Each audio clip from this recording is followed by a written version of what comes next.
It's Tuesday, November 4th, 2025, and here's the latest happenings inside the federal machine. Today is election day for several big races, and we'll have a look at the latest poll numbers. Also, former Vice President Dick Cheney has passed away at the age of 84, triggering condolences from some and utter damnation from others.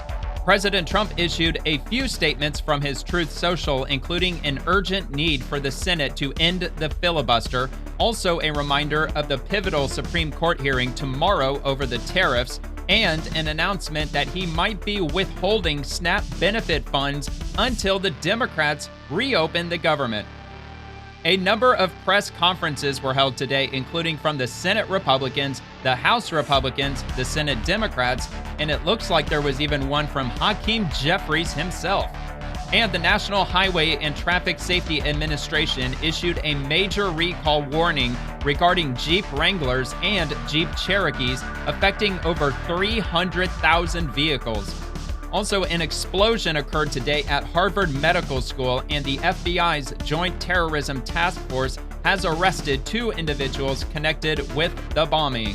And there's a lot more that happened today, so I'm just going to dive right in. And if you enjoyed the video, please consider giving the video a quick like and subscribe to the channel if you enjoy the daily happenings inside the swamp. I do the swamp Monday through Friday, and the videos post usually by 11 o'clock p.m. at the latest. And every article you'll see in the video will be linked in the description below. But first, before I get started, let me open these up real quick. I got 2 comments. The first one, this was from my episode from last night.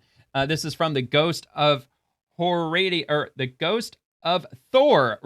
show 6364. I knew I was going to fuck that up. I actually read that to myself like 3 times trying to get that right, but my bad. Anyway, he or she says, sometimes you can check the archive to get past the paywall. There are also probably alternate news sites that either support or repost it for free or write pretty decent write-ups. You're one of my favorite news shows. Keep up the good work. Thank you so much. Thank you very much. I really appreciate the kind words. It's always nice to read the kind words, especially with political content, because, I mean, frankly, I expected a lot more very hateful comments above anything else. I mean, just given the history of YouTube, I figured that, you know, like they would be more left-leaning than right-leaning, but no, it actually looks to be the exact opposite. So I'm really pleased to see that. But yeah, they actually bring up a really good point about looking up alternate news sites. This is pertaining to all the ridiculous the paywall news sites that I keep getting hit with. So like a Wall Street Journal was one. I think Washington Examiner is another one. There's a whole bunch of them. Every time I open it up, I always get nailed with a paywall, but that's a really good suggestion. I actually looked through my entire list today to see if there were anything that was going to paywall me. I don't think I came across anything, so I'm not going to be able to use this tip tonight, but I'm definitely going to keep that in mind. So I'm just going to look for alternate websites that are talking about the same subject matter that whoever's posting about whatever they're posting. So anyway, and I've got one more from Darren Boyd V6E from a few days ago at this point. And they said, my insurance costs doubled and quality of coverage dropped when the ACA started. Eventually, I stopped buying it entirely and saved by self-paying and negotiating prices myself. Obviously, this is talking about Obamacare and how Democrats, they're insisting that we just forever pay more and more. And by us, I mean the taxpayers, by the subsidies. So, and they go on to say, Republicans have 2 bills up, H.R. 5145 and S.2824, to extend the Democrats' set expiration dates from ARPA 2022 and IRA 2022. As for cost of living issues, I make roughly $32K a year pretty consistently, only pre-approved overtime rules, and yet so far I've put nearly twice as much in savings this year than the last few, and there are still 2 months left to the year. Something has changed. Well, congratulations on that. That's really cool. Honestly, I don't make very much more than you do, to be honest with you. So yeah, I definitely know what that's like, just trying to put away as much as you can, which is why I shop Aldi. That's why my smartphone plan's only $15 a month. That's why I drive a 1999 Mitsubishi Mirage, and my insurance is only $42 a month because I pay 6 months all up front. You know how you can pay your car insurance every 6 months and you'll save like, I think in my case, it's like 20% or something. So yeah, I try nickel and dime at any possible chance I really can. So anyway, yeah, so had those two comments. And anyway, I'll just get started with right here with Eric Daugherty breaking California mail-in ballots for Gavin Newsom's Democrat 2026 gerrymander are under criminal and legal review because ballots are being sent under the names of illegal aliens. The White House says, holy crap, Caroline Leavitt, we are working on an executive order. There is blatant fraud with their mail-in voting system. Fraudulent ballots are being mailed in under the names of other people and illegal aliens. There are countless examples, and we are looking into executive action. Good. I mean, they absolutely should. It's a damn shame that they can't get any congressional action out of this, especially since Republicans, they control the House. And we all know that they don't fully control the Senate. We know in many, if not most cases, they have to get 60 votes to pass anything in the Senate. However, it is kind of ridiculous that Republicans, they can't work to get this done. Although I'm sure with the Senate, with the blockade in the Senate, with the Democrats, which probably certainly reinforces Trump's point that he makes with regard to getting rid of the filibuster, because that would absolutely fix the problem. And he would really have to not have to do as many executive orders as he's doing. So I guess we'll see what ends up happening with this, especially if these ballots, which I'm guessing Prop 50 is only pertaining to state level. So, but even though, regardless, illegal immigrants, I'm pretty sure they can't be voting even in state elections. I don't think they could be voting in any elections whatsoever. I'm pretty sure that's quite clear in the federal law. So anyway, here, I'll give this a play. It's only about a minute long, so let's check this out.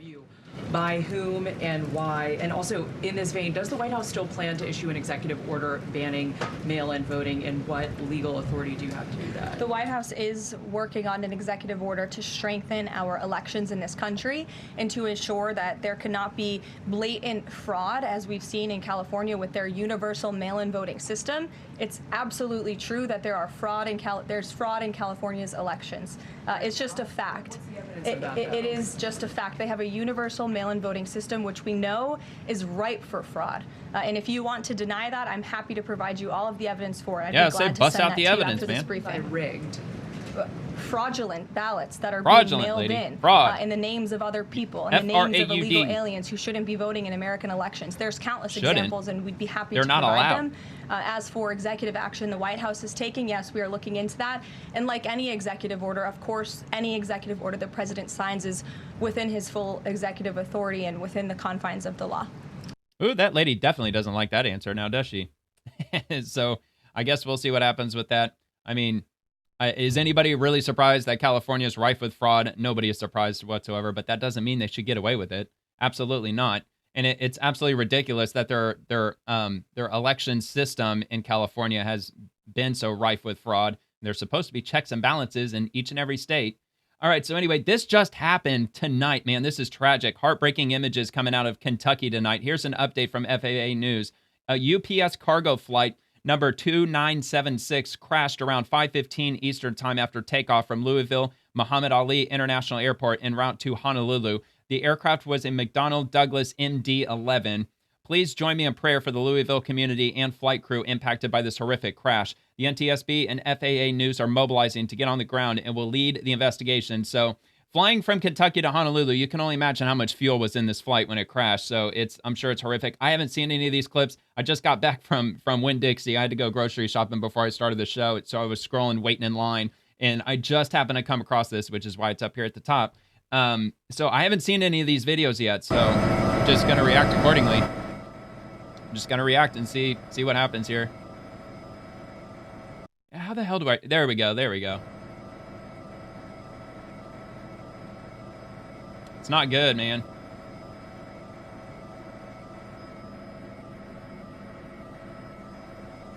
Oh, wow, look at that. There's even a fire way off this way. What distance do you reckon that is? Like, that's got to be at least a quarter mile, right? Got to be at least a quarter mile.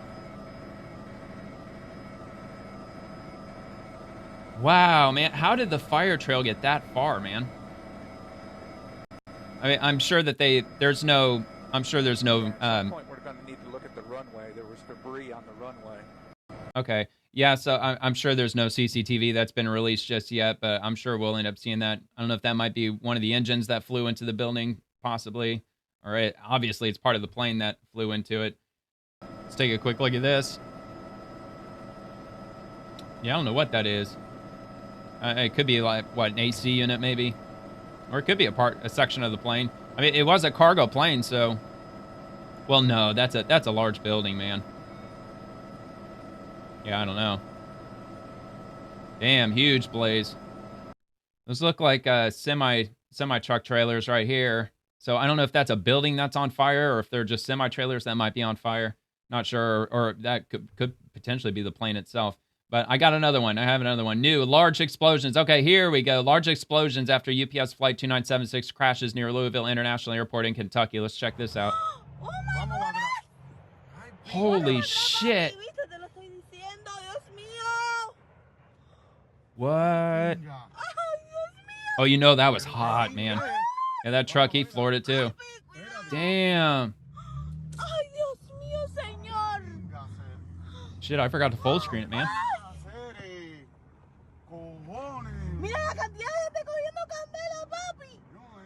Yo, dude, that is nuts, man.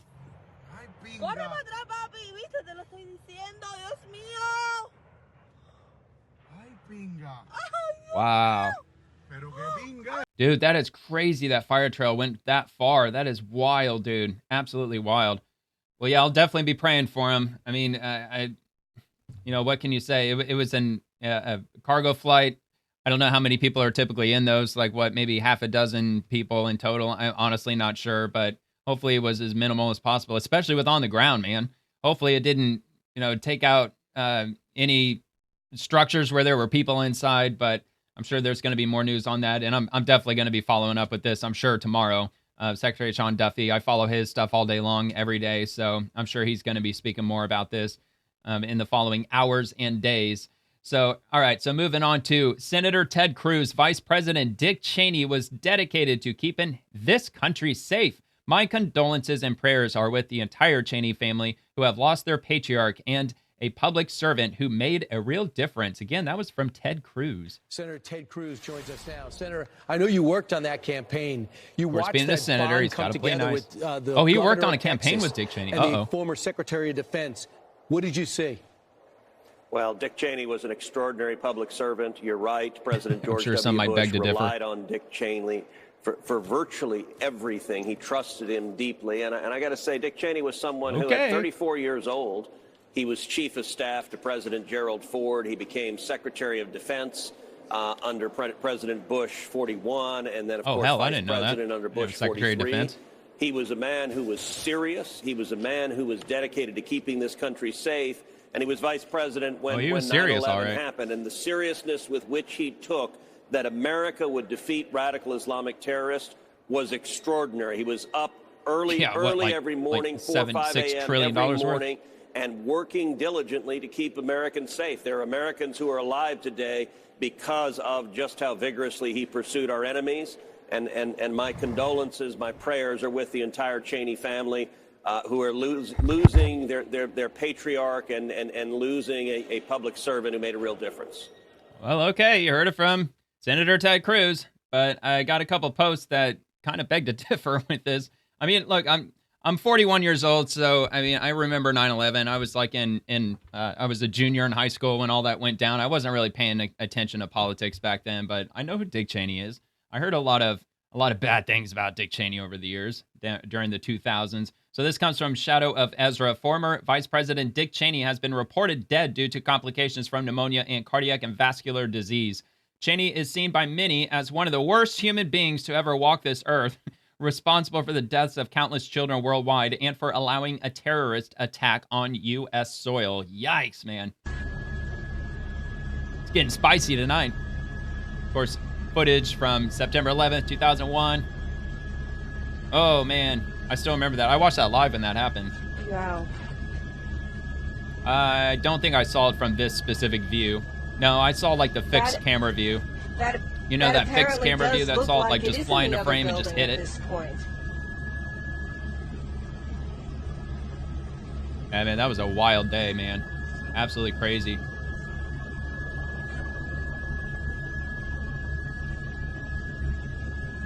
Yeah, I was in high school, but I took the graduating qualifying exam the year before and passed, so I didn't have to take it again. And I just stayed home and slept in because I didn't have to take the exam, which happened to be that week. And so I slept in that morning, and they put my school in lockdown, so I didn't have to go back to school for the whole day. So I sat and watched this whole thing unfold until about 12 o'clock noon. Went out with a few of my friends who also stayed home from school, and we went out to Denny's. And it was that was a crazy day, man. I'll never forget that day. I mean, anybody who was old enough to remember it, they're definitely never going to forget that. Where were you on 9/11? Yeah, everybody knows that. It's one of the most popular questions asked pertaining to 9/11. So, all right. So anyway, moving on. Andy Fromell, former vice president, warmonger, and Kamala Harris supporter, Dick Cheney is dead at the age of 84. His lasting legacy will be $8 trillion squandered in Middle East wars while proving Trump is the president of peace by endorsing Kamala. Cheney Yikes. will be voting for Kamala Harris. I actually remember that. I remember when he endorsed her. Cheney, I was like, son wait, of what? George W. Bush's Vice President Dick Cheney, declaring she and her father will be crossing party lines to vote for Vice President Kamala Harris in November. Yeah, okay. I'm sure he did. And we got this from Johnny St. Pete.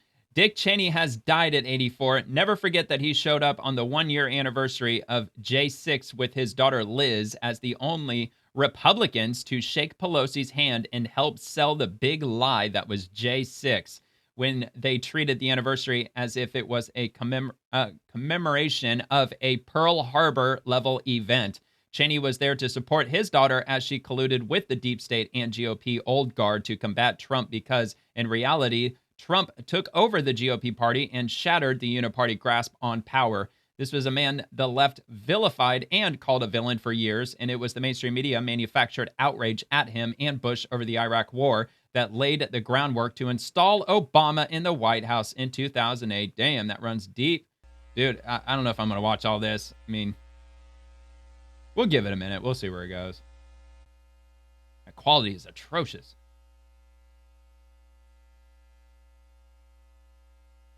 All right, shaking hands with Pelosi. All right, we get the idea, right? I mean, I think that's really all they were looking to share with this clip. We're Democrats. You've talked with one key Republican. Wow, that's loud. It was important to come. David, it is striking that for the most part, Republicans are absent from this commemoration. Republican leaders in the House and the Senate are not in Capitol Hill. They are not in Washington. They are not taking part in these. All right, whatever. Fuck off with all that, fucking asshole. Okay, so anyway, I got this from Alex Jones. My response to Dick Cheney's death at 84 years old. Let's hear it from Alex Jones. Dick Cheney, one of the most evil men of modern history, died yesterday. I haven't seen this yet. 84. I already knew where this was going. And whereas I don't really like to ever celebrate. What are the most evil, vile motherfuckers out there? This is just another bellwether sign of the old, evil neocon globalist establishment dying and passing away. Are you driving a Jeep, Alex Jones? Out of Congress with the lowest approval I have a recall notice to cover. In the low 20s. It's not good, man. It's pretty bad. Humanity rejecting their evil. They knowingly lied about WMDs. They created the Project for the American Century a year before 9/11, calling for a catalyzing terror attack that would kill 3,000 people. But they said the same number as Pearl Harbor, which was 3,000.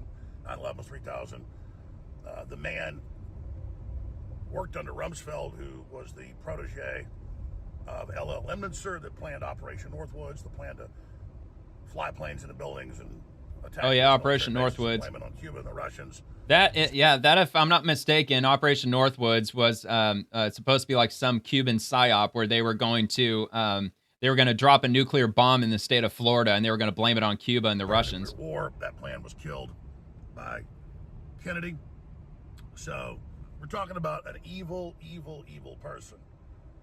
And God knows how many heart transplants he had. So I'm not going to judge him. Probably 1,000. From God's position, I don't know he's burning in hell. But I mean, stem cells from fetuses did he consume? In hell, in my opinion. So another one of these evil globalists is no longer on the planet. Did he just say he's burning in hell? Face death, the ultimate equalizer. There are so many incredible crimes that Cheney committed. And the fact that he was really the president, not George W. Bush, who was more like an oaf. I don't even really see him as an evil person. But Herbert Walker Bush's dad, extremely evil. His father, Prescott Bush, the main bagman for the Nazis, very evil. And so this is a very nasty, nasty, evil group of people. You got Ben Shapiro and the rest of them saying Carlisle group, right? Control the conservative MAGA movement, and the Tucker Carlson and myself aren't MAGA. Well, let me tell you something, Shapiro, you were a never-Trumper. You're a neocon. And so your spirit animal is Dick Cheney. And so your spirit animal is no longer with us. So You guys are not populist. You're not conservative. You were pro-poison shot. You are pro-surveillance state. You are pro-tyranny. And you guys saying that Tucker Carlson is the new Hitler is a complete joke. You guys misrepresent everything. And yeah, I've heard that. Like Dick Cheney, you're on the ash heap of history. You're unpopular. And I saw Shapiro yesterday say, we control the conservative movement. We control MAGA. We won't let these Nazis take it over. You're billing everybody that disagrees with you as Nazis. Almost all of them are not Nazis. And most of them aren't even anti-Israel. So you're full of crap. Yeah, I think he's right. Follow me on X right here at Real Hawk Jones. And I'll be live today at 11 a.m. Central, covering it all. Brianna Morello's on the air right now with American Journal at Infowars.com/show, and right here on X at Real Hawk Jones. Be sure to check out the live feed. All right, well, there you go. That's Alex Jones' take. Very, very informative in a very short amount of time. All right, so I got this from Femi. This might be the last. Okay, I got a couple more. Uh-oh. The last one's a little spicy. So Femi, warmonger, pro-LGBT, anti-Trump, and Kamala endorsing former Republican VP under George W. Bush, Dick Cheney is dead at 84. His disgraced daughter, Liz Cheney, confirms. And I got this. Dick Cheney has died. Before I show you around, I just want to say I'm a huge fan. Uh-oh. All right. All right, enough with Dick Cheney. That's all I got for Dick Cheney. And I'm just going to move on to the White House. Quote, tomorrow's United States Supreme Court case is literally life or death for our country. And this is Donald J. Trump's True Social. With a victory, we have tremendous but fair financial and national security. Without it, we are virtually defenseless against other countries who have for years taken advantage of us. Our stock market is consistently hitting record highs, and our country has never been more respected than it is right now. A big part of this is the economic security created by tariffs and the deals that we have negotiated because of them. Thank you for your attention to this matter. And I can't remember what the exact act is, the act of Congress that was passed, but I do know it was in the 1970s, and it has specifically to do with tariffs during, I believe it's like a time of national emergency or something like that, and that's what President Trump is invoking when he had implemented all these tariffs. So the Supreme Court, they're going to be hearing about it tomorrow, and the Secretary of the Treasury, Scott Bessent, he's going to be sitting in, well, at least he hopes to be sitting in the front row, but he's going to be in attendance when the Supreme Court hears the oral arguments tomorrow. So, and in his words, he says he's going to be there just to be a show of how vital and important that this hearing is, and how needed this is to be held up by the Supreme Court. All right, so this is from Elon Musk. Given that he's on the ballot twice, maybe he can win twice too. And he's talking about Zohran Mamdani from Polymarket, breaking Zohran Mamdani listed twice on the ballot for today's New York City mayoral election. 92% chance he wins, and they have him at number A, or column A, and again in column D. But then somebody in the comments did make a point that the Republican Curtis A. Sliwa, he's in column B, but he's also in column E. So they do have the Republican in two boxes as well. So I mean, I honestly don't even know why they even have him in two to begin with, but. Yeah, so Elon Musk wanted to make that apparent, so that's happening. And from Clark Kilgore, did Jay Jones just try to kick a dog? And it actually looks like he did try to kick a dog, so let's see. And he's running for Attorney General in Virginia. Like, why would he do that? And then he goes, it looks like he went to smack him at the end. He's like, well, if I can't kick him, I'm going to at least try to take a swing on him. All right. Yeah, whatever. Yep. So, yeah, I'm not sure. Actually, speaking of the election, while I'm on this subject, I'm going to take a look at it. This is on NPR, 2025 election results live. I believe it's updated on its own in real time, but I'm just going to refresh it anyway. So it's still really early. At the time I'm recording this, it is 8:57 p.m., so I'm sure there's not going to be any that are going to be called for sure. But maybe. I mean, 70% of the votes are in for the Virginia governor race.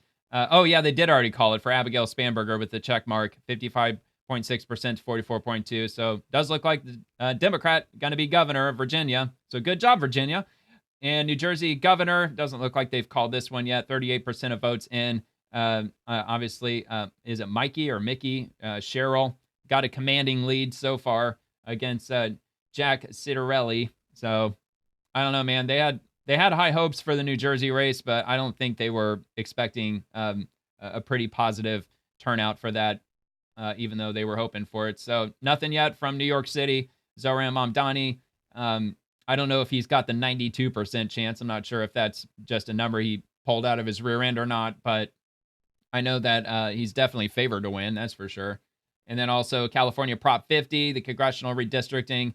I believe that those polls are going to close at, I want to say it was 11 o'clock Eastern time in California. So I'm probably not going to know about that anytime during this video at least. But they've also got ballot measures in Colorado, and there's nothing yet on that. So that's kind of where we stand with the election. All right, so moving on to J.D. Vance, and he reposted President Trump's True Social today. The Democrats are far more likely to win the midterms and the next presidential election if we don't do the termination of the filibuster, the nuclear option, because it will be impossible for Republicans to get common sense policies done with these crazed Democrat lunatics being able to block everything by withholding their votes. For 3 years, nothing will be passed and Republicans will be blamed. Elections, including the midterms, will be rightfully brutal. If we do terminate the filibuster, we will get everything approved like no Congress in history. We will have fair, free, and safe elections, no men and women's sports or transgenders for everybody, strong borders, major tax and energy cuts, and we'll secure our Second Amendment, which the Democrats will also terminate immediately. If we don't do it, they are far more likely to do well in the upcoming elections, which would mean a packed Supreme Court, 2 more states, and 4 more Democrat senators, D.C. and Puerto Rico, and 8 more electoral votes. Remember, Republicans, they are going to end the filibuster as soon as they get the chance. We know this because they already tried, and the only 2 people who didn't go along are now out of office. Wow, really? Uh-oh. But they have much less chance of winning if we have great policy wins after wins after wins. In fact, they will lose big and for a very long time. Terminate the filibuster now, end the ridiculous shutdown immediately, and then, most importantly, pass every wonderful Republican policy that we have dreamt of for years but never gotten. We will be the party that cannot be beaten, the smart party. Well, look, if what he's saying is true, which I'm sure it's true. I mean, I don't know. You know how the fact checkers are constantly all over Trump's ass when it comes to his posts, these posts especially. But as far as like the 2 senators who didn't go along with it, if they're truly out of office, then I think he's actually making a good case, because I know like Democrats, they have been trying to get rid of the filibuster for a while because they just want to railroad everything through that their heart's desire if they control the House and the Senate. And I mean, as psychopathic as they've gotten, especially in recent years, like Charlie Kirk, just to name one thing, Trump getting shot in the head was another thing. I mean, Trump won the popular majority. Every county was polling further right than it did in the last election. So it's really hard to say. As crazy as they've become, and as like insanely far left that the Democrats have become, it would really surprise me if Democrats do take back the House and the Senate next election. But I mean, look, I guess they would know better than I would as far as terminating the filibuster. I've just always viewed it as probably not a good thing, because Democrats would use that against Republicans. So, I mean, but if they do take back the Senate and the House, and if those 2 folks if they're not there anymore, and if there's nothing standing in the way, then yeah, he's absolutely right. They will get rid of the filibuster. So, I mean, I guess he's got a good case to be made for that. And moving on to Catherine Clark, Trump is holding millions of hungry families hostage. By the way, she's a Democrat, if you didn't know, unless he can take away their health care. Meanwhile, he's throwing lavish parties and building a ballroom for himself and sending $40 billion to Argentina. It's as sickening as it is illegal. Democrats won't stop fighting back. And she tagged in Trump's True Social SNAP benefits, which increased by billions and billions of dollars, many-fold during crooked Joe Biden's disastrous term in office, which SNAP benefits, they increased 40% under Biden, the amount of SNAP benefits that get dispersed, that is, due to the fact that they were haphazardly handed to anyone for the asking, as opposed to just those in need, which is the purpose of SNAP, will be given only when the radical left Democrats open up the government, which they can easily do, and not before. Thank you for your attention to this matter, President Donald J. Trump. So it sounds like he might be withholding SNAP benefits. Not sure if that's actually going to happen. Look, he already said he was excited to be handing out the emergency SNAP benefits. So maybe he's talking about any benefits or any funds that could be allocated for SNAP after that $5.25 billion in emergency funding runs dry, which is only going to be in a couple of weeks. All right, so I'm going to move on to Senate Republicans live. The Senate GOP speaks to the press today. So I think we'll get a look at this. Something that was totally unnecessary in the first place, obviously. Oh, this ain't that long at all. The Democrats come to their senses and decide to reopen the government. Screen it. Of course, if you look at why we are here in the first place, it's hard to explain. I still don't know exactly That's what Senate it is Leader they John want. Thune, by the way. We have accommodated a lot of their questions Of course, and concerns. Republican. They want to have a discussion about health care. We offered that up a long time ago. And, clearly I've talked repeatedly about having a normal appropriations process where we put bills on the floor, open it up to the amendment process, and allow people to have their voices heard in how we fund the government the old-fashioned way. So I'm still at a loss as to what it is exactly they're trying to get out of this. The one thing. Well, then Democrats seem to think that Republicans are just going to trick them, that, okay, when we reopen the government, the Republicans are going to say, ha, gotcha, we're not going to pass anything with regard to health care. But Democrats have already made a good case that a lot of people who are on Obamacare live in red counties. Like, a lot of people live in red districts and red counties. So it wouldn't be to any of Republicans' advantage to just take it all back and say, we're not going to do anything with health care. Sucks to be you. They're going to have to do something with it, because if the subsidies get passed or not, it's going to be if the subsidies get passed, it's going to be a long-term disaster. If they don't get passed, then it's going to be a short-term disaster. It just depends on which one we go with. Either way, it's going to be disastrous, as Obamacare has been since day one. What I do know is as the days roll by, the consequences and pain of the shutdown grow more severe for the American people. And especially if you are a government employee or the family of a government employee who's no longer getting paid. There are more and more stories of people out there who are trying to live paycheck to paycheck.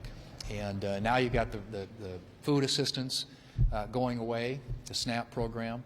You have Head Start and young kids who need to be able to have access to education. Program. That's increasingly at risk.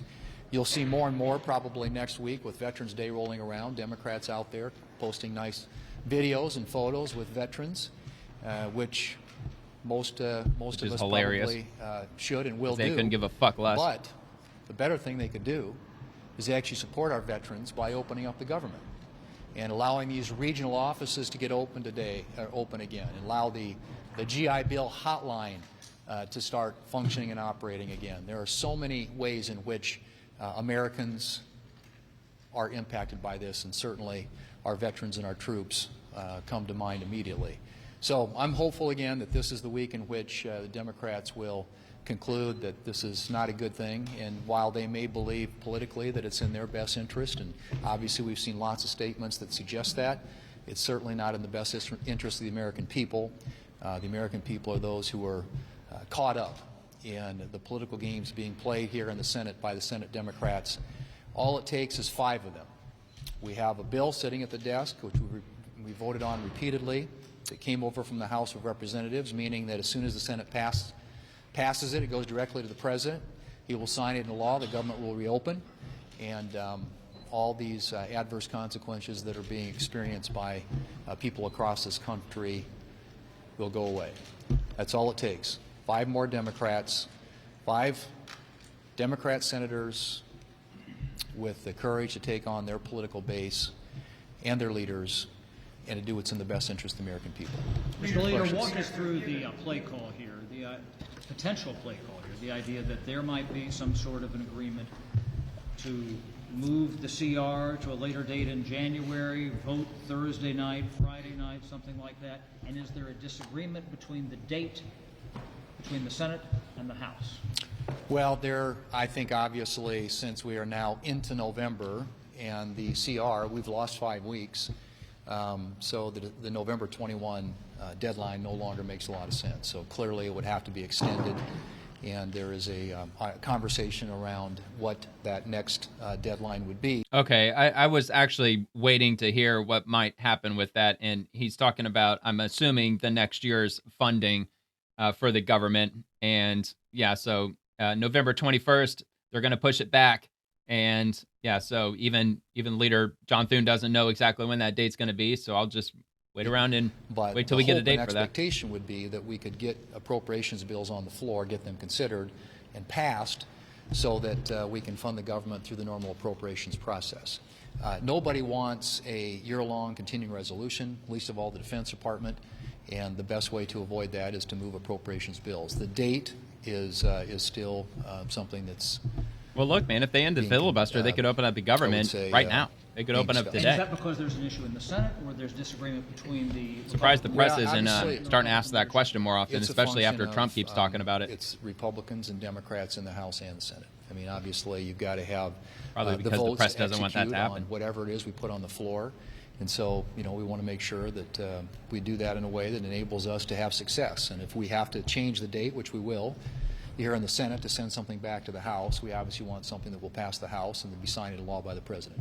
Given all the suffering in the country right now, and given the fact that you held these press conferences every week and the speakers held them daily, why is it, do you think, that public opinion is not carrying the day on this issue? I don't know, and honestly, I've said this before. I really try to avoid making this an issue out of what the polls say or who's winning or losing, because nobody wins. Shutdowns are stupid. I've been here long enough to have been through a few of them. Nobody wins. And so, I think obviously the American people ought to hold us all accountable. But clearly, in this case, it is the Democrats, and they are actually coming out and owning it in their public statements, suggesting that we want to keep the shutdown going, or it gets better every day for us, or we have the leverage. Those are all statements being made by Democrat senators and House members.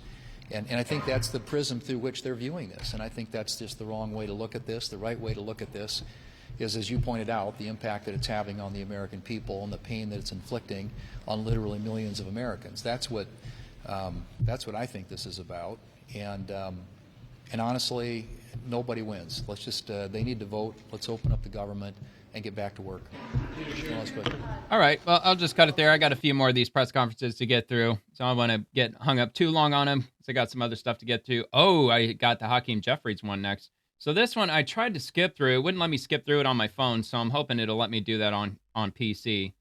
Okay, it will. I don't know why it wouldn't let me do that on my phone. It didn't have the bar. It wouldn't let me skip forward or anything, because I wanted to see if this just Hakeem Jeffries, or is this the Democrats in general, and he's just reposting it on his channel. Honestly, I don't know. Oh, it is only Hakeem Jeffries. Oh, uh-oh. I may have to stick around for this whole one. Maybe. Okay.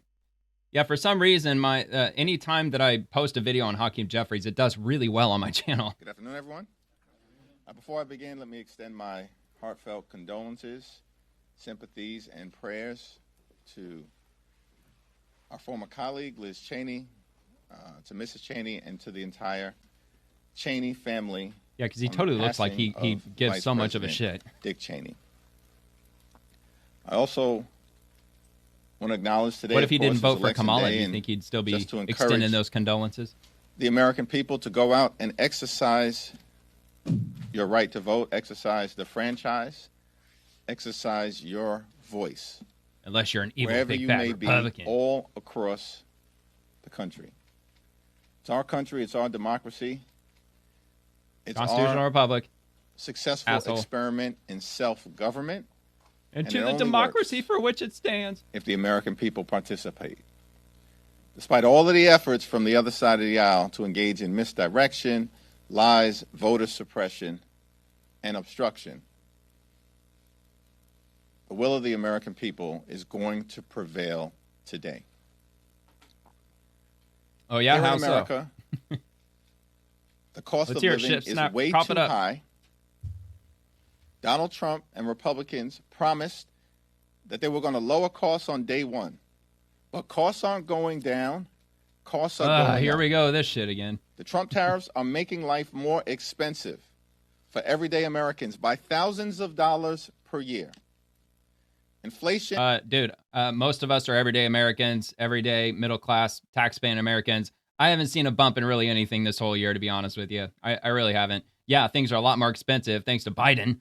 Things have gotten a lot more expensive since 2020. Well, 2021, really. I mean, things didn't really get all crazy, at least not where I live, in the year 2020. I mean, we obviously had supply chain shortages and everything, but the cost of shit went way high. Look, like, there was lumber, there was like home construction shit that, like, yeah, there were those things that went up during 2020, but as far as I'm concerned, things didn't really skyrocket until 2021. But ever since Trump got back in, I haven't really noticed anything, and you know, I'm not throwing cover for Trump. I'm just saying Not in my situation. On the way up.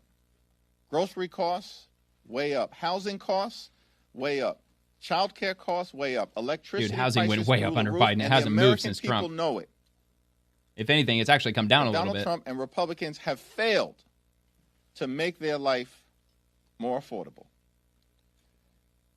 And now in the midst of this 35-day Trump-Republican shutdown, Republicans refuse to extend the Affordable Care Act tax credits, which is going to result in tens of millions of Americans experiencing dramatically increased premiums, copays, and deductibles. In some cases, they're going to get really pissed off at everyday Democrats. Americans, working-class Americans, and middle-class That's why he's Americans trying to get ahead of are it. going to see their health insurance premiums increase by $1,000 or $2,000 per year. Well, what about because of the $20,000? Republican refusal to extend the Chuck Affordable Schumer Care keeps Act saying tax credit. $20,000 a year. Donald Trump and Republicans in the House and the Senate have failed the American people, and the American people know it. Yeah, and the Democrats are just Democrats will so continue sweet, innocent angels. To fight They've to never done lower the high anything wrong. cost of Everything's living, mostly peaceful with them. fix our broken healthcare system, and to clean up corruption. Who's broken healthcare In system? the Oh, yeah, Congress, in Obama's. the courts, and certainly as it relates to Donald Trump and his administration, the most corrupt administration in American history. Okay, We so wanna give some reopen the examples. government. I mean, We wanna you're giving us find a half a fucking bipartisan hour. path forward Give us a few examples as to how he's so toward damn enacting corrupt. a spending agreement that actually makes life better for the American people, that lowers costs for the American people, as opposed to the Trump economy where things are getting more expensive by the day. Well, how are you going to pay for all this shit? All these fucking entitlement programs. How are you going to pay for the Obamacare subsidies? Isn't it true that you have to jack up everybody's taxes across the board in order to pay for it? Uh-huh. And of course, we have to decisively address the Republican healthcare crisis that is crushing Yeah, because the American Obamacare, it's totally Republicans. all across the land. You know, everybody believes that. Questions? Oh, wow, that was it? Oh, man, I thought he was going to drone on for... Oh, yeah, that's right. He's in the House. He's not in the Senate. He's not used to, like, standing up at the podium filibustering, pissing his pants, talking for fucking 18 hours straight.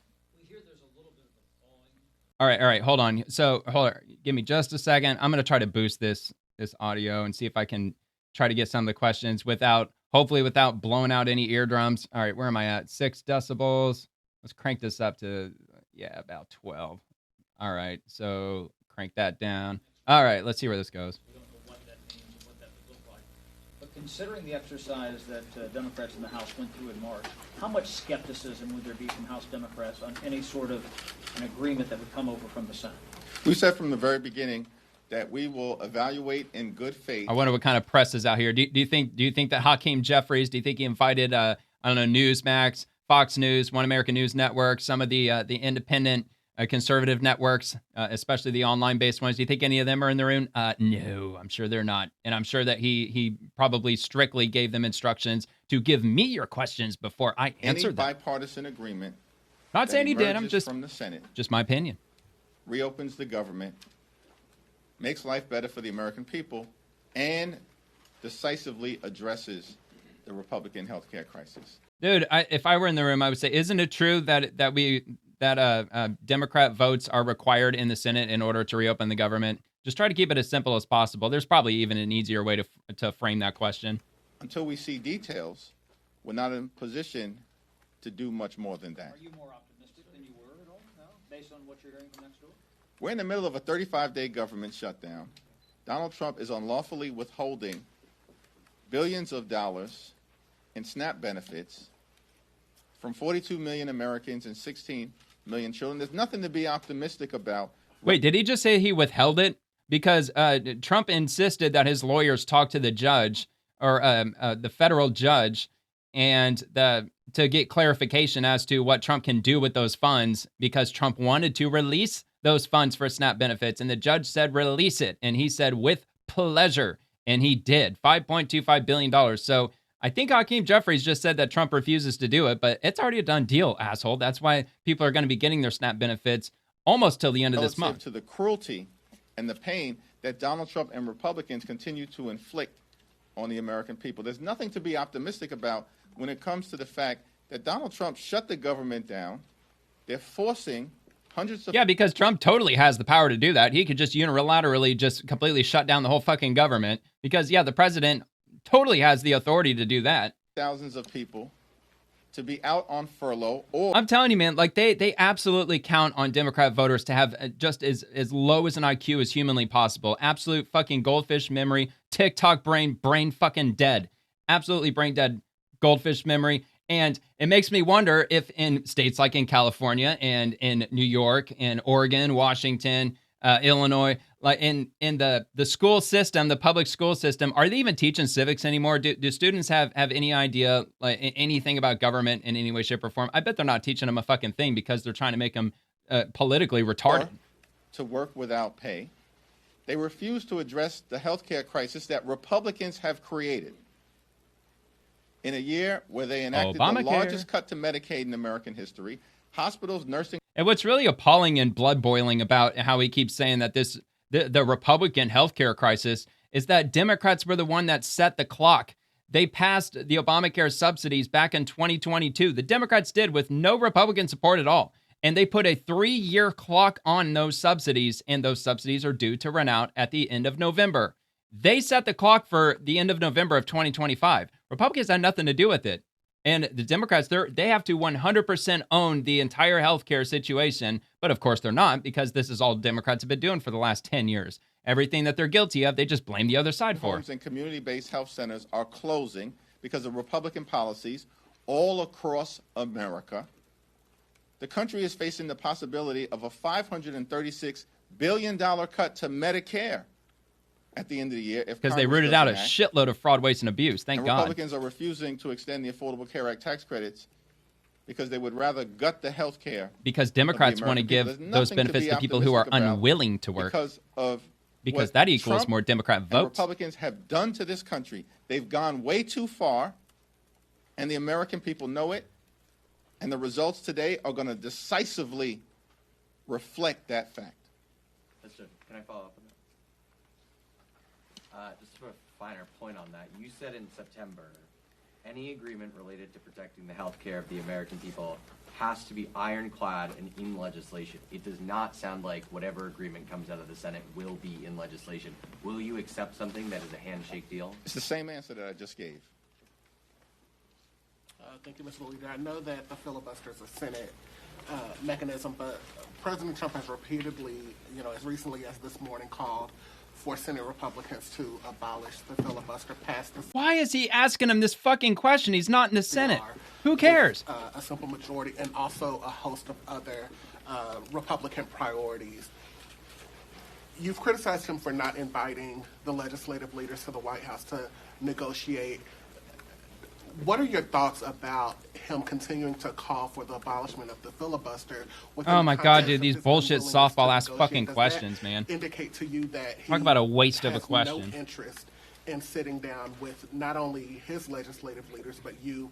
I'm telling you, man, like he instructed all of them. Like you're not going to ask me any tough questions. Taken a my way you're not or asking me highway anything about like if Democrats are required to vote to reopen the government. Simply bending the knee to him. Because these Republicans on Capitol Hill, on the House side and on the Senate side, they don't work for the American people. They work for Donald Trump. And so he's going to continue to make his position clear until they eventually cave, which is what they always do. Because well, he is right about that. Republicans do cave pretty fucking often. More than a reckless rubber stamp for Donald Trump's extreme agenda. Which is probably a good argument as to why they should end the filibuster. Maybe finally they'll start getting some shit done. Republicans have shut the government down, and they're the only ones that have the power to open it up. Republicans. Oh my God, dude, this fucking brain dead lunacy. Of the House, he's pissing me off. And the presidency. Republicans, who are the ones who passed the one big ugly bill without a single Democratic vote. Yeah, they passed the one ugly bill that equals government shutdown. Because they have complete control of government. I mean, you can't even say this shit with that with a fucking straight face. Bill, they enacted the largest cut to Medicaid in American history, ripping health insurance away from 14 million Americans. Wave the hands around. They cut That's how you know he's lying, when he waves his hands around. $186 billion from SNAP. Oh, well, also when he opens his mouth, too, obviously. Nutritional assistance in this country's history. They literally, in July, ripped food from the mouths of hungry children, seniors, and veterans. And all Wait, of this was he done said they so that literally did. I would love to see video footage of that. I would absolutely just love to see videos of Republicans running up to small children and snatching food out of their freaking hands and then shoving their hands in their mouths and yanking out what little food that they haven't swallowed Republicans yet. Could provide massive tax breaks to their billionaire donors in their one big ugly bill. And they did it on their own. My way or the highway in terms of jamming extreme Republican ideology down the throats of the American. Well, not really. Some Democrats had to vote for it because I'm sure that requires 60 votes in the Senate to pass. I mean, they got to pass in the Senate, so I'm sure there were some Democrats that must have gone along with it. People. And so Donald Trump expects to see more of the same from the puppets that are Republicans in the House and the Senate. You said that Republicans always cave. Leader Thune said that the votes aren't there to abolish the filibuster.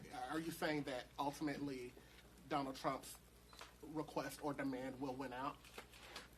If history is any indication, ultimately, compliant Republicans in the Senate are going to cave to the demands of their puppet master, Donald J. Trump. So what does that mean? The government's going to stay shut down for the next 3 years? This election cycle, Republicans have relied heavily on cultural issues, particularly trans issues. If they lose in Virginia and in New Jersey, what does that say to you about Republicans' reliance and dependence on communicating and messaging on trans issues against Democrats? At this point, it's not a question of another softball, another pointless question. I was in Virginia. I think that's all we're going to get in this video. I was in California a few weeks ago. They are going to lose. There's going to be absolutely no pressure put on him at all. People know that Republican policies have failed them. And it starts with the economy. That Republicans promised to lower the high cost of living. To be fair, it only got 9,000 views. I mean, nobody's watching this shit. Costs are going up. The cost of living in this country is out of control. And Donald Trump has not done a damn thing to change it. And in the midst of this 35-day government shutdown, has spent multiple weekends on the golf course, holding let-them-eat-cake type of parties at his luxury resort. Yeah, Halloween, man, looked like a lot of fun. It would have been fun to be at that Gatsby party. Dressed in 1920s, that would have been the shit. $40 billion to bail out a right-wing wannabe dictator in Argentina, and yet Donald Trump can't find a dime. Which, by the way, how long... to extend the what percentage did Joe Biden spend in his presidency on vacation? What was it, like 60% or something? Children in America, I'm sure it was a lot more than to Trump. ensure that they can put food on the table. The American passed people out on that smart. Delaware they beach. See all of this happening in real time. And of course, what Republicans always do is try to distract the American people, as they've done with facts in New and Jersey data and statistics. Virginia, and it will not be successful. It's over for these people. And we're going to see it today, and we're going to see it during the midterm elections next November. At this point, is a record-breaking shutdown a pattern of the Trump administration? It was a 35-day. Oh my God, dude, these fucking questions are so retarded, man. They're so fucking stupid.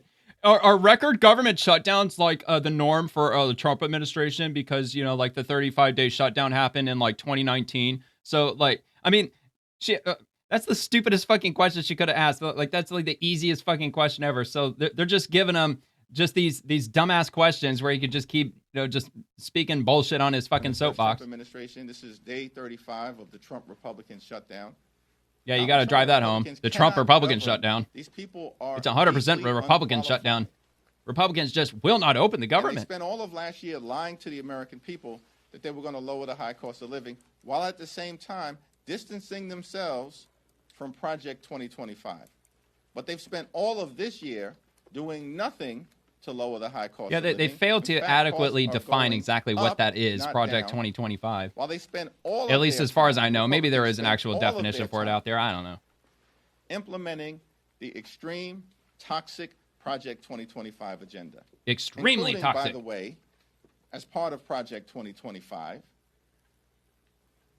ripping away nutritional benefits and SNAP from the American people. I think that's on page 300 or so of Project 2025. Shutting down the federal government agency by agency by agency, part of Project. Yeah, that sounds a little conspiratorial. Is there a 300-page Gutting the Project healthcare 2025 report of where the American Republicans people, as strategize Republicans to have shut done down the government? all throughout this year? Part of Project 2025. Look, maybe there is. I don't know. And so the I somehow doubt dysfunction, it. The cruelty, the inability of Republicans to make life better for the American people is, of course, now on full display. And Republicans can't blame anyone other than themselves because they have complete control of the House, the Senate, and the presidency. Yeah, I you know what? I think Trump's got my full support in the fucking filibuster. Bury these assholes.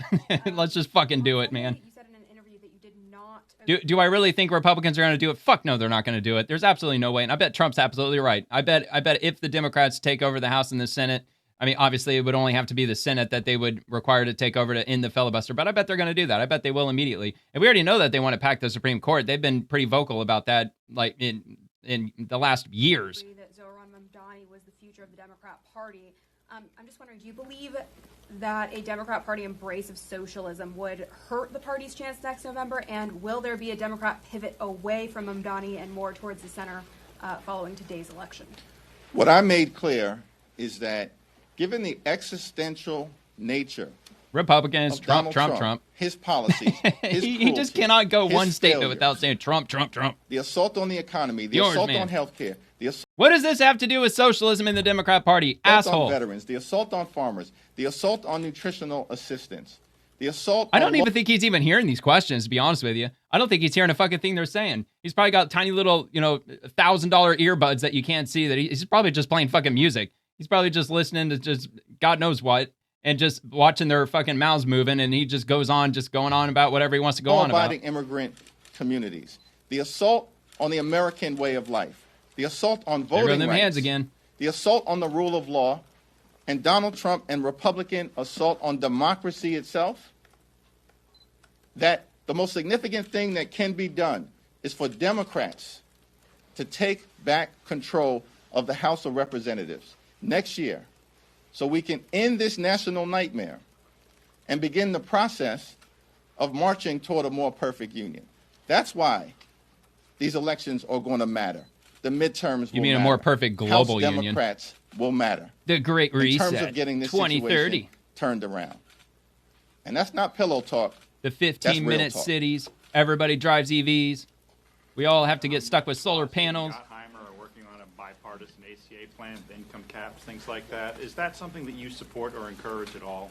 I think the conversation that has been led by Tom Suozzi is being done in good faith and is all part of an effort to address the Republican health care crisis and to find a bipartisan path forward. But at the end of the day, it's been my view from the very beginning that traditional House Republicans aren't serious about doing anything meaningful, and they never have been. And so while I'm convinced that Tom Suozzi, of course, is a common sense leader, and hopefully the Republicans who are communicating with him will get serious this time. All right. I can't fucking take it anymore. He's driving me fucking nuts. Maybe I'll do a part 2 on that. Maybe I'll pick back up on that tomorrow. I don't want to take the entire half hour to watch the entire thing. I mean, we're obviously getting nowhere with it. These are all like just pre-scripted fucking questions, the most softball-ass questions that you could possibly ask him, with him just standing up there just droning out on this bullshit about how, like, Republicans shut down. It's all Trump's fault. Like, ripping food out of kids' mouths, like, literally. He did use the word literally. So anyway, we'll get into House Republicans. Maybe we'll get a little bit of rationale and some reason and common sense in this one, which I'm sure we probably will get. So again, it's a long one. I'm not going to do the whole thing. Just like what I did with the last one yesterday.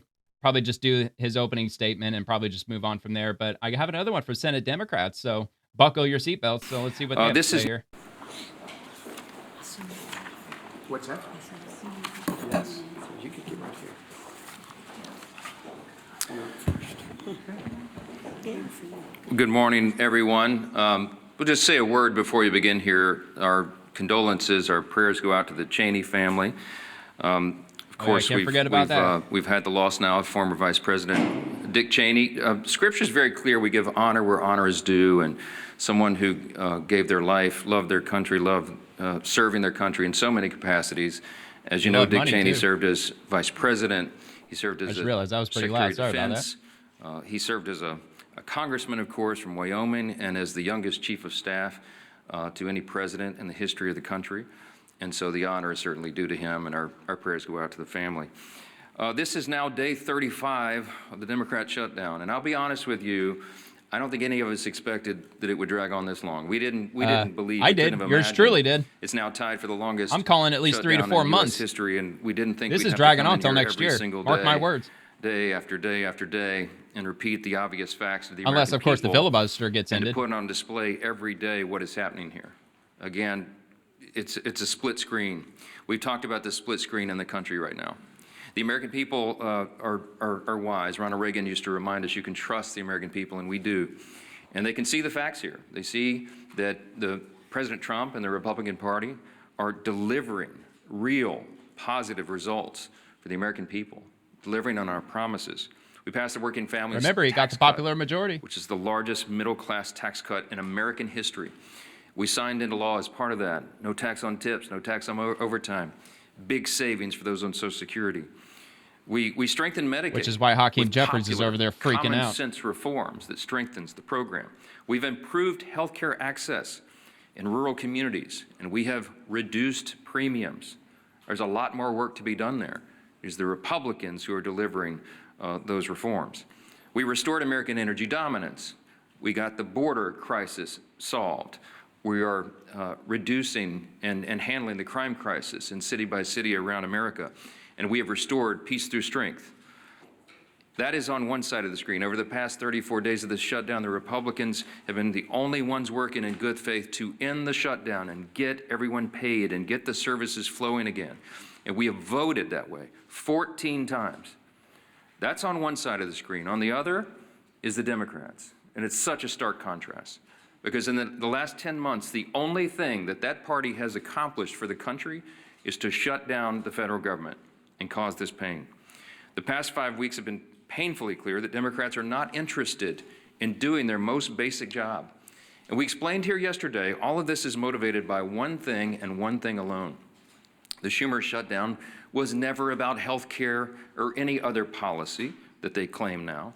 They can't even decide amongst themselves what it was about. Some have said it's the Seinfeld shutdown because it's about nothing. But I'll tell you what it is ultimately about, truly, and this is something that can be demonstrated and everyone here knows it's true. As I summarized yesterday, the Schumer shutdown was never about health care or any other policy. It is about fear. It's about fear. Right now, the Democrats fear political retribution from the far left activists in their party more than they fear the consequences of keeping the government closed for weeks on end. They fear political retribution from far left activists more than families going hungry and workers missing paychecks. That is a fact that they are demonstrating day after day and vote after vote. It's gotten so bad for them that even their traditional allies are losing patience now. The head of the Teamsters Union had a blunt message to Democrats a couple of days ago, quote, "American workers are not bargaining chips. Senators need to stop screwing around and pass the House-passed clean short-term funding bill," unquote. And it's not just the Teamsters, as you know.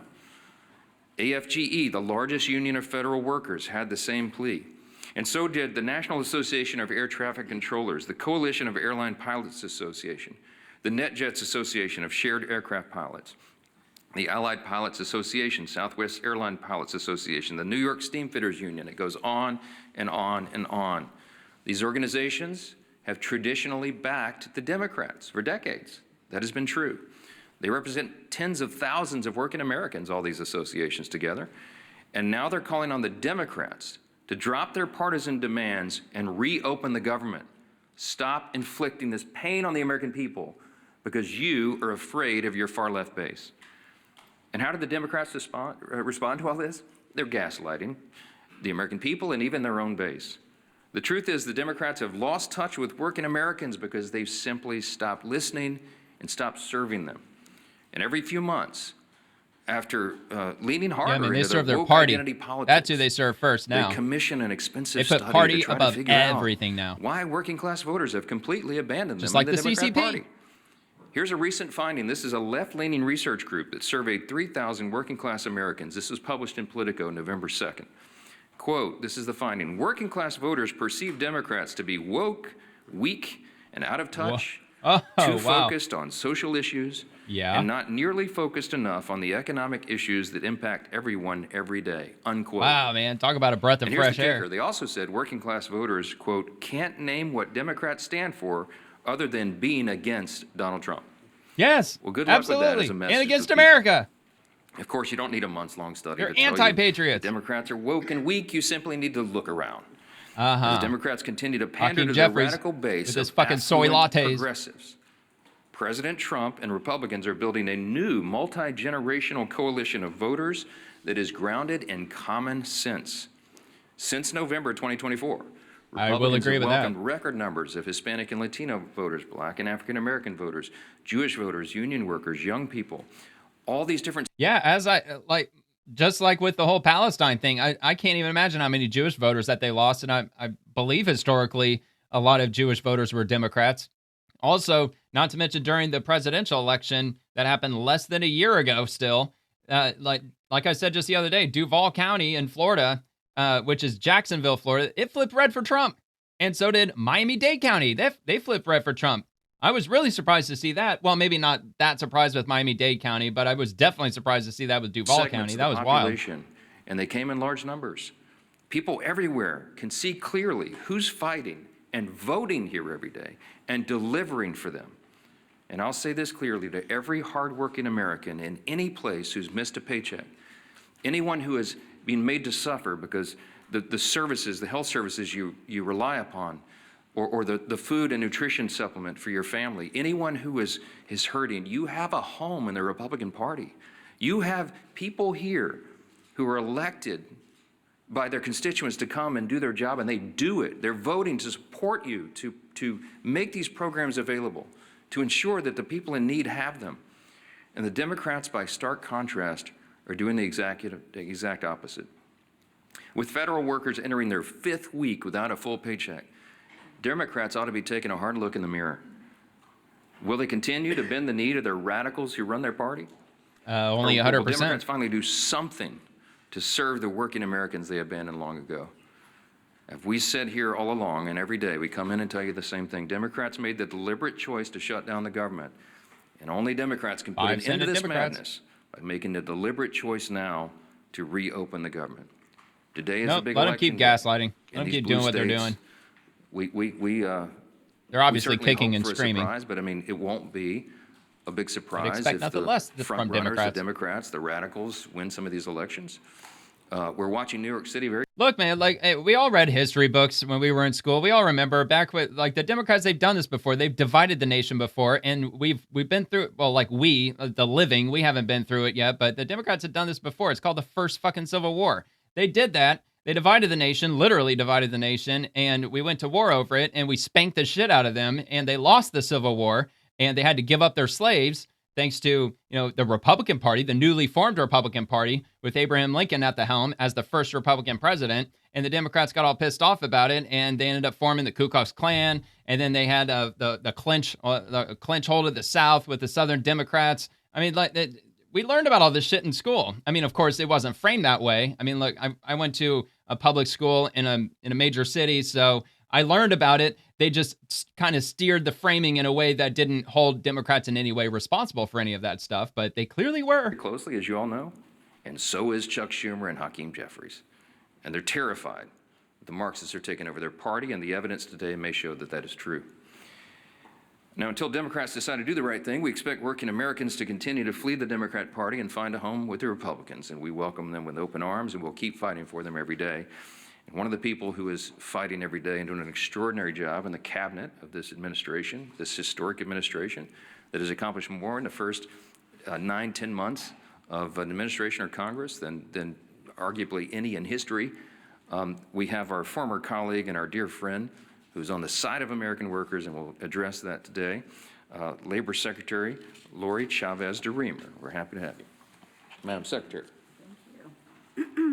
All right, so that was the opening statement. I'll repost this if you want to hear from Chavez to Raymer, and I'll do that. Also, I'm going to repost this also, just if nothing else, for my own personal, just in case I want to do a part 2 of that, and a link to my X profile. It's in the description below if you want to check it out. It'll be reposted on my profile, or you could just go straight to House GOP and check that out. So I got this from Senate Democrats. I know time's a ticking, so I'll give them as much time as I can. I try to give them at least an even amount of time that I gave the other one. I think that was like, probably 5 minutes, 8 minutes, something like that.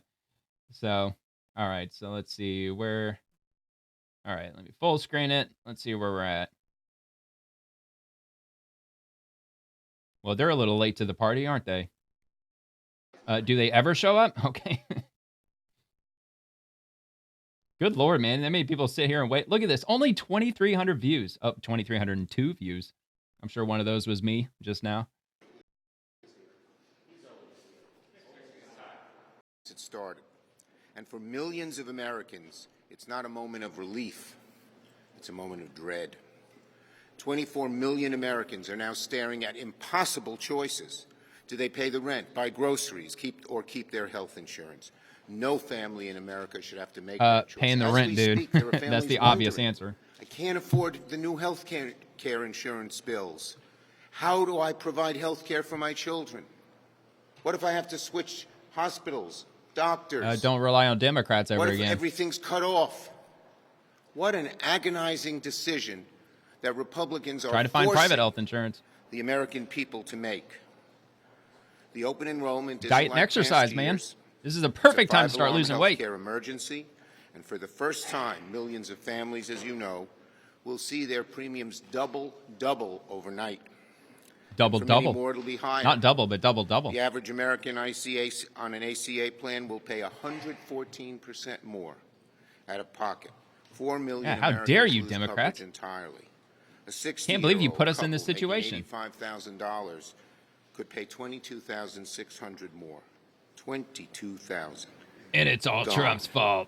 It's all Republicans' fault. How the hell is any working family going to afford it? Oh my God, the horror. It's just those bastards. Outrageous. And by the way, outrageous. If you're not on ACA, Medicare, or Medicaid, already people are reporting from one end of the country to the other, and businesses are reporting healthcare premiums are going way up because there's less money out there in the system. And the insurers make everybody pay. Now, wait. Why is there less money in the system? Is it because a shitload of it went to illegal immigrants who just keep showing up into emergency rooms and they just demand to get health care? Here's the kicker. Probably. Most of the hardest hit states aren't blue. Here are 5, the top 5. Louisiana, Tennessee, West Virginia, Mississippi, Texas, and then Florida. These are the states that benefited most from the tax credits Republicans are now ripping away. We've asked Republicans to vote to extend these credits 3 times. 3 times they voted no, so they're not innocent or not on the hook for this. And so we're not asking for anything radical, just common sense. This is not a Democrat. It is radical. You're asking for taxpayers to have to pay more and more and more and more forever and ever and ever. They don't have any solutions except just to dump more of your tax money into this insane healthcare system that is just going nowhere but more expensive and more expensive. Democratic idea or Republican idea, it's an American idea and ideal. When Republicans play politics, families are opening their health care bills and wondering how they'll pay them. That's the reality. So we're going to keep fighting day after day, vote after vote, until Republicans put working families ahead of the wealthy. I don't think they voted on anything since they shut down the government. Oh, good. Perfect timing. Thank you, Chuck Schumer, for keeping it short so I can move on. All right, so from the White House, for fuck's sakes. So you voted 14 times now to keep the government shut down and deprive Americans of access to SNAP. You could fix this tomorrow. And they're replying to Senator Alex Padilla. He's threatening to break the law to starve Americans who rely on SNAP. In Trump's America, billionaires get gilded ballrooms and bailouts, and Americans who can't afford groceries pay the price. So got ratioed, of course, because naturally that's what happens to Democrats these days. That's why they're on the losing side of all this. So, all right. So anyway, he's replying to Sam Stein. The president appears to be saying he will not abide by the court order to release SNAP benefits, even though the White House said they would partially release them. And I already read this, so that's what he's responding to. Although I'm almost 100% sure, I believe that they've already released that $5.25 billion, those emergency SNAP benefits. And Trump was already pretty vocal in saying that he was glad to do so. But I'm sure Trump is probably speaking on any following emergency funds that are to come down at the end of the month. That's probably what he's speaking about. And this is from Rapid Response 47. And I believe this is Secretary DeRaymer, isn't it? I believe so. Yeah, Lori Chavez DeRaymer. So we'll get a little bit of what she's saying. All right, so it's just a quote, so I'm just going to play it. Why not? The future of the American economy is on my shoulders, on this administration's shoulders, and the Democrats have stopped she's the Secretary all of Labor, momentum by the way. that we have put in the last 9 months. Registered apprenticeships, the future workforce. Not only are we hurting the current workforce, it's the future workforce. We are trying to educate our young people. We're trying to register 1 million active apprentices across this country. We had almost 250,000 registered, and now that has come to a screeching halt. We're trying to educate our young Americans on AI. Pilot approaches for workforce challenges in AI, the uncertainty. American workers deserve to know that they are going to have a job in this country, and the Democrats have chosen to play those political games. Well, they're certainly paying attention to the air traffic controllers. I'm sure that there's not a whole lot of young Americans that are going to be enrolling in air traffic control school anytime soon, as well as any other government-related jobs. But many of our efforts have been stopped. Would you? I 13 wouldn't. times they had an opportunity to say yes, just like I did, just like my colleagues have done. Enough is enough. President Trump has done his job. Not only has he leveled the playing field with tariffs, not only has he welcomed great trade agreements, $17 trillion in investing in the United States to bring hundreds of millions of dollars back to this country for the shipbuilding trades. I have working around the clock to make sure that we can protect our national security. Yeah, dude, I think it's Norway. I think Norway's helping the United States. They're building us icebreakers. We're going to get 4 icebreaker ships from Norway. They're going to help us construct those for this country. Our military. And now that has or the Coast Guard, I think. Come to a stop. We are hurting American workers. Maybe we need the Navy, to get I them don't know. back to work. We need to grow this economy. We need to get their paychecks back in their hands so they can provide for their families, put gas in their cars, pay their mortgages, turn on their lights. I'm talking to all of you American workers out there. We're here for you. We're going to continue to fight through this shutdown, and I am begging these Democrats to show up, do their job, and open up this government. 35 days is far too long for the... I don't know, man. I think that maybe the Senate Republicans should just tell them to fully go fuck themselves and just blow up the filibuster. Maybe they should actually do that. I know that there will be long-term consequences to that if the Democrats get the Senate back, but Trump might actually have a good argument with that, with as much as the Republicans could pass and as much winning that could actually really be unleashed. I mean, I think he might actually have a really good argument for that, people. I think. Enough is enough. If it's a bad idea, leave it in the comments, because I'd be curious to hear your perspective on that, especially with regard to the filibuster, because I mean, I'm when it comes to hearing anything on it over the years that I've been on this earth, or at least as I've been paying attention to politics, I've heard more bad things about it than good things, as far as ending it and how that would hand over a lot of power to Democrats, because they tend to railroad a lot of shit through whenever they're in power. At least they try like hell to, such as like stacking the Supreme Court. That would be a disaster. All right. Anyway, so this comes from Chuck Schumer. What Democrats have warned about for months is now here, and open enrollment for healthcare has begun. And because of Donald Trump and the Republicans, healthcare premiums for millions of Americans across the country are spiking. Let's break it down. I don't know. All right, I guess. Democrats have warned about for months is now here. Open enrollment has begun on the ACA healthcare exchanges. Dun, dun, dun. Evil, bad Obamacare. Let's break it down. Premiums are expected to more than double. On average, premiums will rise more than 100%. Ooh, music's getting scary. That means that more than 20 million Americans who purchase their own insurance in the marketplace are going to pay thousands and thousands of dollars more each year. Now that they don't have the money, they're not. Trump's They're just going to cancel it. legislative achievement, the one big ugly betrayal bill. Any of you who earn more than $64,000 a year will lose all financial help to purchase health care on the exchanges, and your costs will rise by over $1,000 a month. The nonpartisan CBO, Congressional Budget Office, estimates that due to these high... And look, who do you think everyday Americans are going to get pissed off at? Look, they can look on one hand, the Republicans they have the majority in the House and the Senate, and they've got Trump in the presidency. But then on the other hand, they've been told for years and years and years, this is Obamacare. This is Obamacare. This is the Affordable Care Act. It's Obamacare. So it's all Democrats. That's who gave us all of this wonderful health insurance that is now an absolute disaster. And I'm sure, like, you could ask most people who are on Obamacare, they would probably tell you that it's a disaster. And if you asked them, well, who was it that gave us Obamacare? Was it the Republicans or was it the Democrats? I think most of them would be able to answer that question accurately. An additional 4 million Americans will go without insurance. Republicans claim Americans don't need the tax credits that Democrats have been fighting tooth and nail for. Well, then no, we can't afford it. It's not that we don't need it. It's impossible to afford. And where has enrollment grown the most? Tennessee, West Virginia, Mississippi, Louisiana. Red states, Republicans are screwing their own constituents.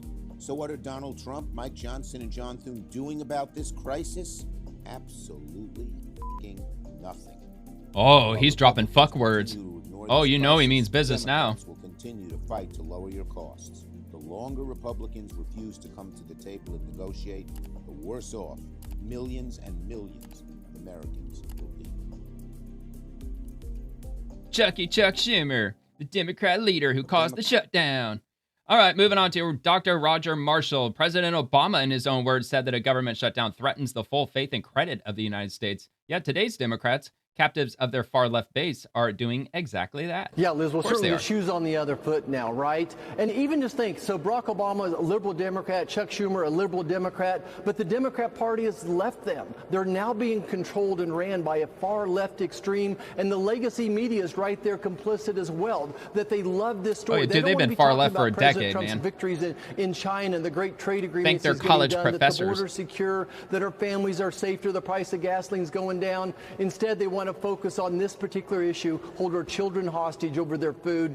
It's just a different Democrat Party today. The tail's wagging the dog. I'm not sure Barack Obama could win a primary today. Like, that's who really belongs in the gallows, is the fucking, these evil far leftist communist fucking college professors, man.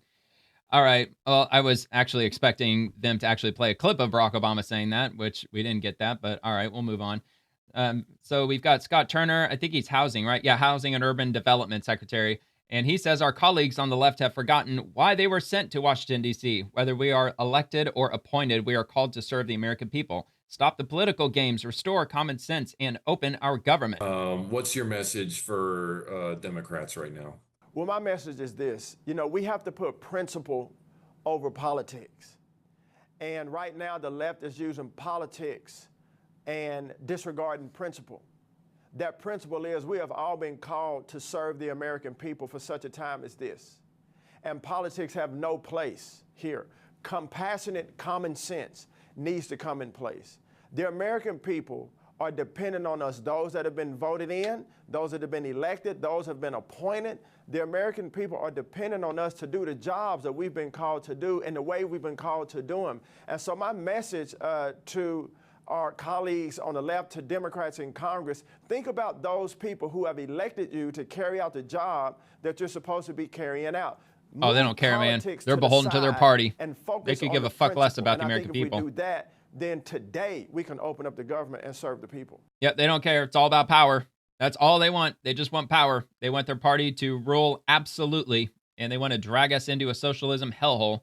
Senate Republicans and Senate Democrats are using air traffic controllers as a bargaining chip in their political games, and they're replying with the story, "We are the rope in the tug of war." Watch head of Air Traffic Controllers Union, Nick D78, on massive staffing shortages causing travel chaos nationwide. We're showing up to work every day the best way that we can to get through this crisis, but this isn't something that we asked for. We didn't want to put ourselves in the middle of it, yet here we are, the rope in the tug of war game that we didn't ask for at all, and we should not be used as political pawns in any way, shape, or form for these shutdowns. Nope, and I think it kind of makes the argument as to why air traffic controllers are exclusively underneath the umbrella of the government. Maybe they should be privatized in some way, shape, or form. I have no idea what that would look like. That's, for all I know, that's a terrible idea. All right, so this is from the White House Press Secretary Caroline Leavitt briefs members of the media. So this is the entire press conference. I think I've already burned up a lot of time with the other press conferences, so I'll repost that if you want to check that out on my profile, or you can go straight to @White House. But I do have this from Caroline Leavitt which is at the same press conference.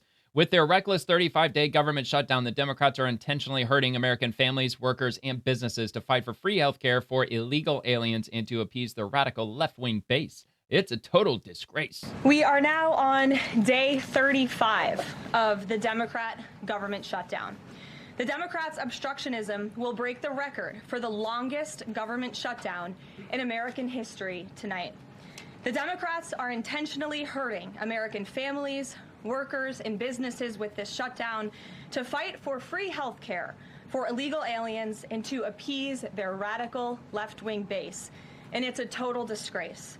This past weekend, Americans traveling to weddings, funerals, vacations, and meetings faced significant flight disruptions at airports across the country because of staffing shortages.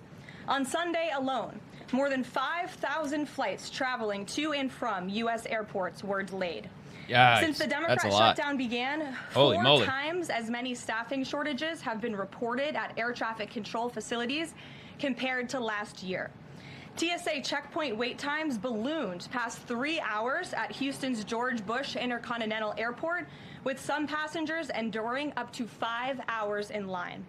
At nearby William P. Hobby Airport in Texas, security wait times are routinely exceeding 1 hour. More than 13,000 air traffic controllers are continuing to work without pay. Because of the Democrats, these men and women who keep our airspace safe and moving will miss a second paycheck in a row this Friday if Democrats refuse to open the government. Let me be clear to our incredible air traffic controllers across the country. President Trump and Republicans want you to get your paychecks. They want you to be paid.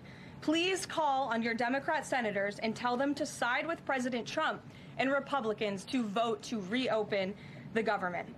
Our nation's four largest airlines, United, Delta, American, and Southwest, have now all endorsed the Republican, nonpartisan, clean funding bill to end There you the have government it. shutdown. The tides Major are changing. Unions collectively representing Big tens business of getting thousands back of behind pilots Republicans. have also joined the airlines in calling on Democrats to pass the clean, nonpartisan CR. The travel industry is also imploring Democrats to end the shutdown and reopen the government. Nearly 500 companies and groups in the travel business, including Yeah, you're not gonna casinos, brainwash hotels, massive and businesses. convention bureaus, signed a public They know what's letter up.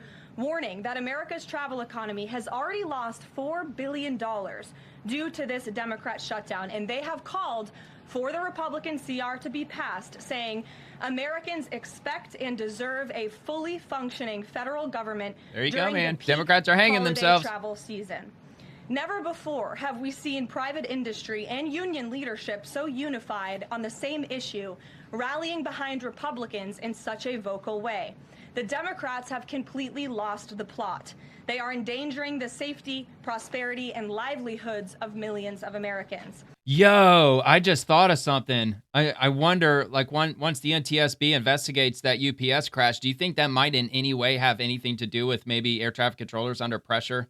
Because it's not only that they're missing their paychecks, it's the stress that comes with that they're behind on their car payment, they're behind on their mortgage, and plus they already have to work on average, just average, they work like 60 hours a week or 55 hours a week. I mean, I'm sure with the shortages that are incoming, the air traffic controllers that are left that are still working, they're probably asked to work 70 hours a week. I don't know if they're allowed to work that much, but I'm sure if they are allowed to work that much, they're probably being asked to do that. I wonder if maybe that might have had something to do with that UPS crash. God, I hope not. I really hope not. It's well past time Democrats do what they did 13 times under Joe Biden and pass the clean funding bill extension. All we need are 5 Democrat senators to put country over party and vote to end this reckless shutdown.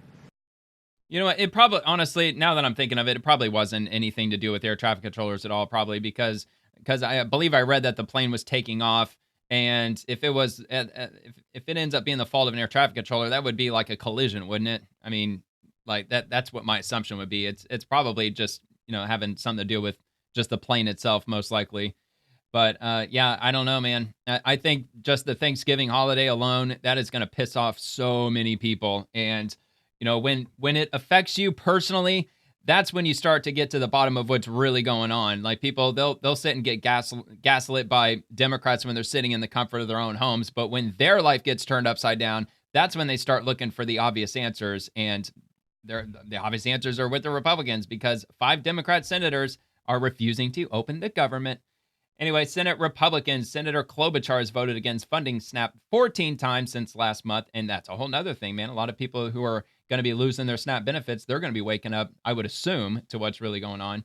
But I don't know, man. A lot of them, they just sit on TikTok all day, so it's really hard to say. But I have faith in the American people that most people are going to, if they're not awakened to it yet, they're going to be. All right, so Senate Democrats are responsible for needlessly defunding SNAP. They should do their job and reopen the government. Senator Amy Klobuchar probably got ratioed, I would imagine. 428 to 519, that is a ratio. The president needs to follow court orders and provide food assistance to veterans, seniors, and families in need. His own administration said it would yesterday. He must comply and should provide SNAP in full, not just half. Well, all you got to do is open the government, lady. You're a senator. All you got to do is vote for it. You could be one of the 5 that will save the day and get everybody fully funded with their SNAP benefits. I've already read this, but anyway, a ratio, it got more comments than it got likes, and that's referred to as a ratio. And especially when it comes to political content, like 99.9% of the time, if it gets more comments than it gets likes, that means that the public in general or people who are viewing this post are very displeased as to what they're saying. So anyway, let's move on to the next thing. House Republicans, more than 3 million passengers have been impacted by staffing-related delays or cancellations since the Democrat shutdown began. More than 3.2 million. And from Steve Scalise, Democrats listen to the workers you claim to champion. Labor unions have been clear. Democrats need to do their job, vote for a clean CR, and end the Schumer shutdown. If you've been paying attention or if you've been watching my show for the last couple of weeks, I've read numerous posts with regard to unions and businesses and business associations. There was a group of business associations that I read off. There was like 30 or 40 major businesses, like probably 80% of them I've heard of. And they have all come together and they penned a letter to Democrats, Senate Democrats, insisting that they pass the CR bill. So you've got major American corporations, like the heads of these corporations, that are writing to Senate Democrats, as I'm speaking probably, imploring them to pass the CR bill and get on board with the Republicans and get the government reopened. So the Democrats, they might be convincing just your everyday low-level voter who doesn't pay attention to anything outside of mainstream media, but they're not convincing the major corporations. So anyway, energy and commerce Democrats, Republicans would rather rip up the Affordable Care Act than just lower people's healthcare costs. Well, that would be a Band-Aid on a broken arm. And they're replying to Rolling Stone, the Republicans' so-called healthcare plans are so secret, they won't share them with members of their own party. Mike Johnson, for a month now, cannot give me a single policy idea. Marjorie Taylor Greene said, Marjorie Taylor Greene said for a month now, can't give me a single policy idea. Well, because Mike Johnson, whenever he's up at the podium and he's asked about that, he says that we've got lots of ideas and we can't give you a definitive one because we need Democrats and Republicans together to come up with the healthcare plan that they're going to have to pass. He's like, we've got tons of them. I can't give you all of them all at once because there's only one that we're going to be able to pass, but we have to come together and piece it all together like a puzzle and pass it accordingly. So at least that's my take from it. Oh yeah, by the way, if you really want to read the article, I'm not going to go through it, but if you want to read it, I'll link it. If you want to check that out on Rolling Stone, and I'll move on to the next one. So US DOT rapid response, the FTA DOT, Federal Transit Administration, Department of Transportation's Mark Molinaro says there's no such thing as a free bus. And just like there's no such thing as a free lunch, there's no such thing as free anything except the rain that falls, the sun that shines, and the wind that blows. That's about all that's free in this world. So, all right, where did that go? Oh, yeah, here it is. Okay, so from Daily News, there's no such thing as a free bus. And I'll go ahead and collapse that. So the Washington Post was right to say it plainly. Mayoral candidate Zohan Mamdani's call to make New York City's buses free is not progressive policy. It's performative politics. It sounds compassionate, but it's corrosive to fiscal integrity, safety, and the very respect that keeps public systems functioning. Public transportation isn't free to operate, maintain, or secure. Every bus, operator, mechanic, and police patrol costs real money. Eliminating fares doesn't eliminate costs. It erases accountability. It's not equity. It's legalized evasion. Let's see. The Post rightly mocked Mamdani's math. He calls his $800 million annual plan just under the cost of the new Buffalo Bills stadium, as though 2 government giveaways are acceptable. Mamdani romanticizes his free ride, while his full agenda piles billions more in costs on the backs of taxpayers, riders, and citizens. That's not reform, that's reckless. Cities that have tried fare free transit learn quickly that the cost doesn't vanish, it shifts. Olympia, Washington raised its sales tax, forcing non-riders to pay. Portland, Oregon scrapped its experiment after vandalism and disorder overwhelmed drivers and passengers alike. When everyone rides for free, no one feels responsible. That is a very good way to put that. Absolutely. Because, most people, if you give somebody something for free, they tend to not treat it very well. That's the broken windows effect in motion. When small norms like paying your way disappear, larger ones erode too. Fair payment isn't just a transaction, it's a sign of respect for the system and one another. Strip that away and you reduce public spaces to chaos. The brutal murder of Irania Zarutska on Charlotte Transit last August is a tragic example of what can happen when small norms start to erode into crime and chaos. That's the man charged in Irana's killing with a lengthy record of violent crime was riding without a fare ticket, should surprise no one. Equally, we cannot let our buses become roaming homeless shelters. Mamdani cites a pilot program showing fewer confrontations between drivers and fare evaders. Of course, there were fewer disputes. There was nothing left to enforce. The problem wasn't solved, it was surrendered. As the Post observed, those dangerous people were now on board with everyone else. Instead, invest in protections for transit workers, law enforcement, and prosecution. And the notion that fare-free transit helps the poor is just as dishonest. Seniors, students, people with disabilities, and low-income riders already qualify for reduced or free fares and programs supported by federal, state, and local dollars and charities. These targeted subsidies ensure access without undermining the entire system. When government tells citizens that public services cost nothing, it's simply lying and shifting responsibility and cost to others. Quote-unquote free becomes a euphemism for someone else pays, and no one is accountable for performance or results. That mindset has weakened too many public systems already. Transit cannot become another casualty. If a city wants federal transit aid, it should maintain a fare structure that reflects value, discipline, and respect for taxpayers and riders.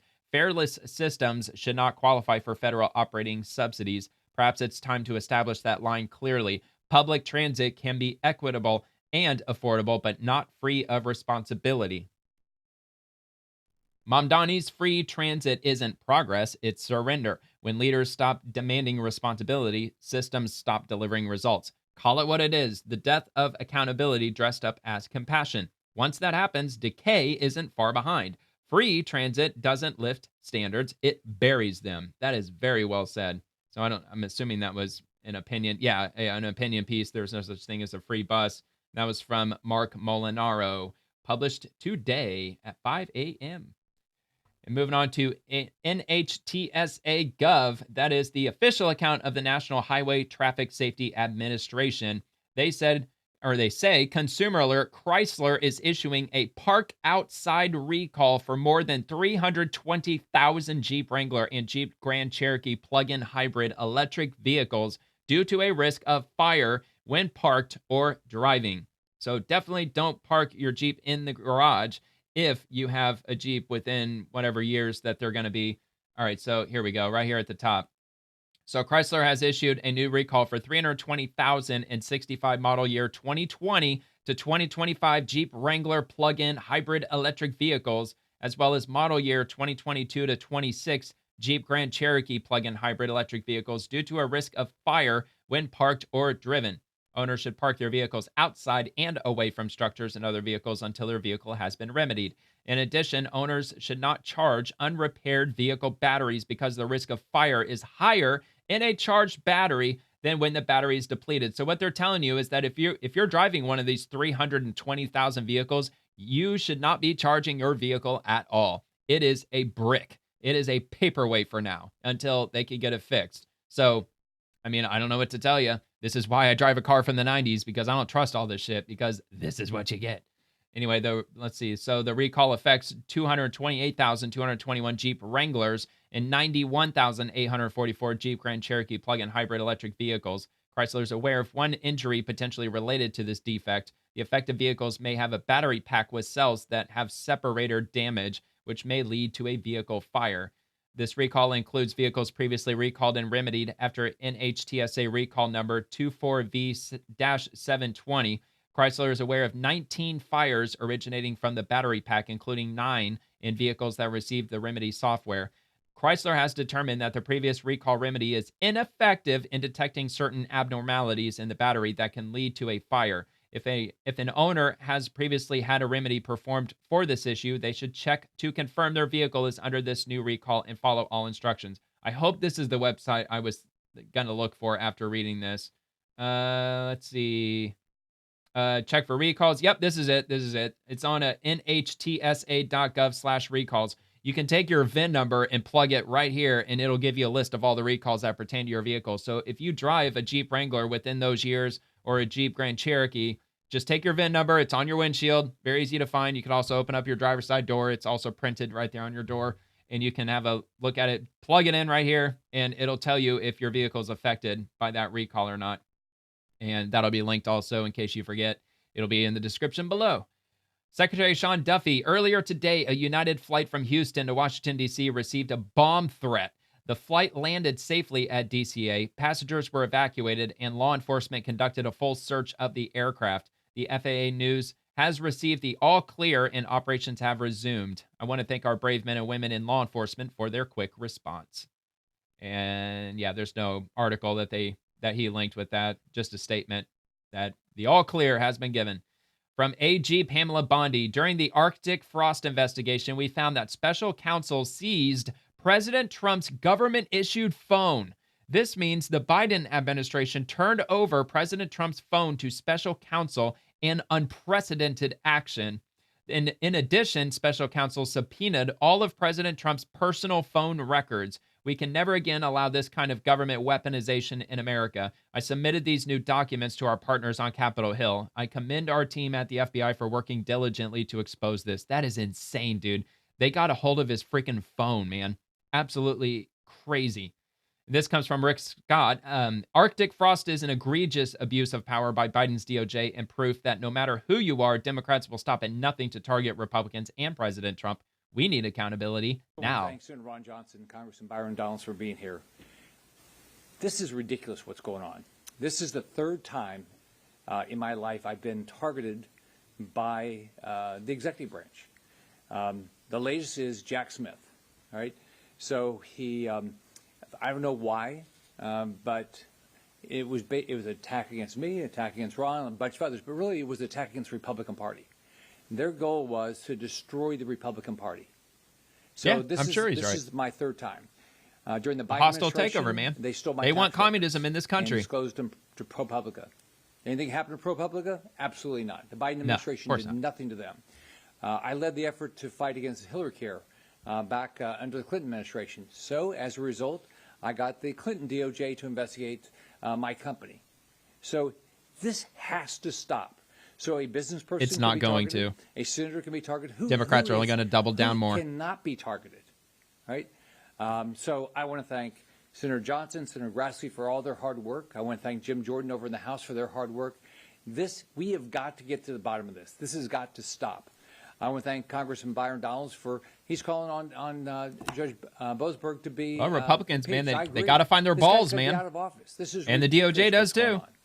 So I've got to start indicting these fuckers, Pam man. Bondi. I want an investigation. Get them by the indicted DOJ. and criminally charged and We have met, convicted. and I'm going to be asking for more information for Verizon. Why? Of course, would, it all falls down on the Verizon judge. Okay, of spying. Well, we on, can't send him to members of jail. He's a member of Congress. But AT&T didn't do it. Why didn't they think about whether they should do this?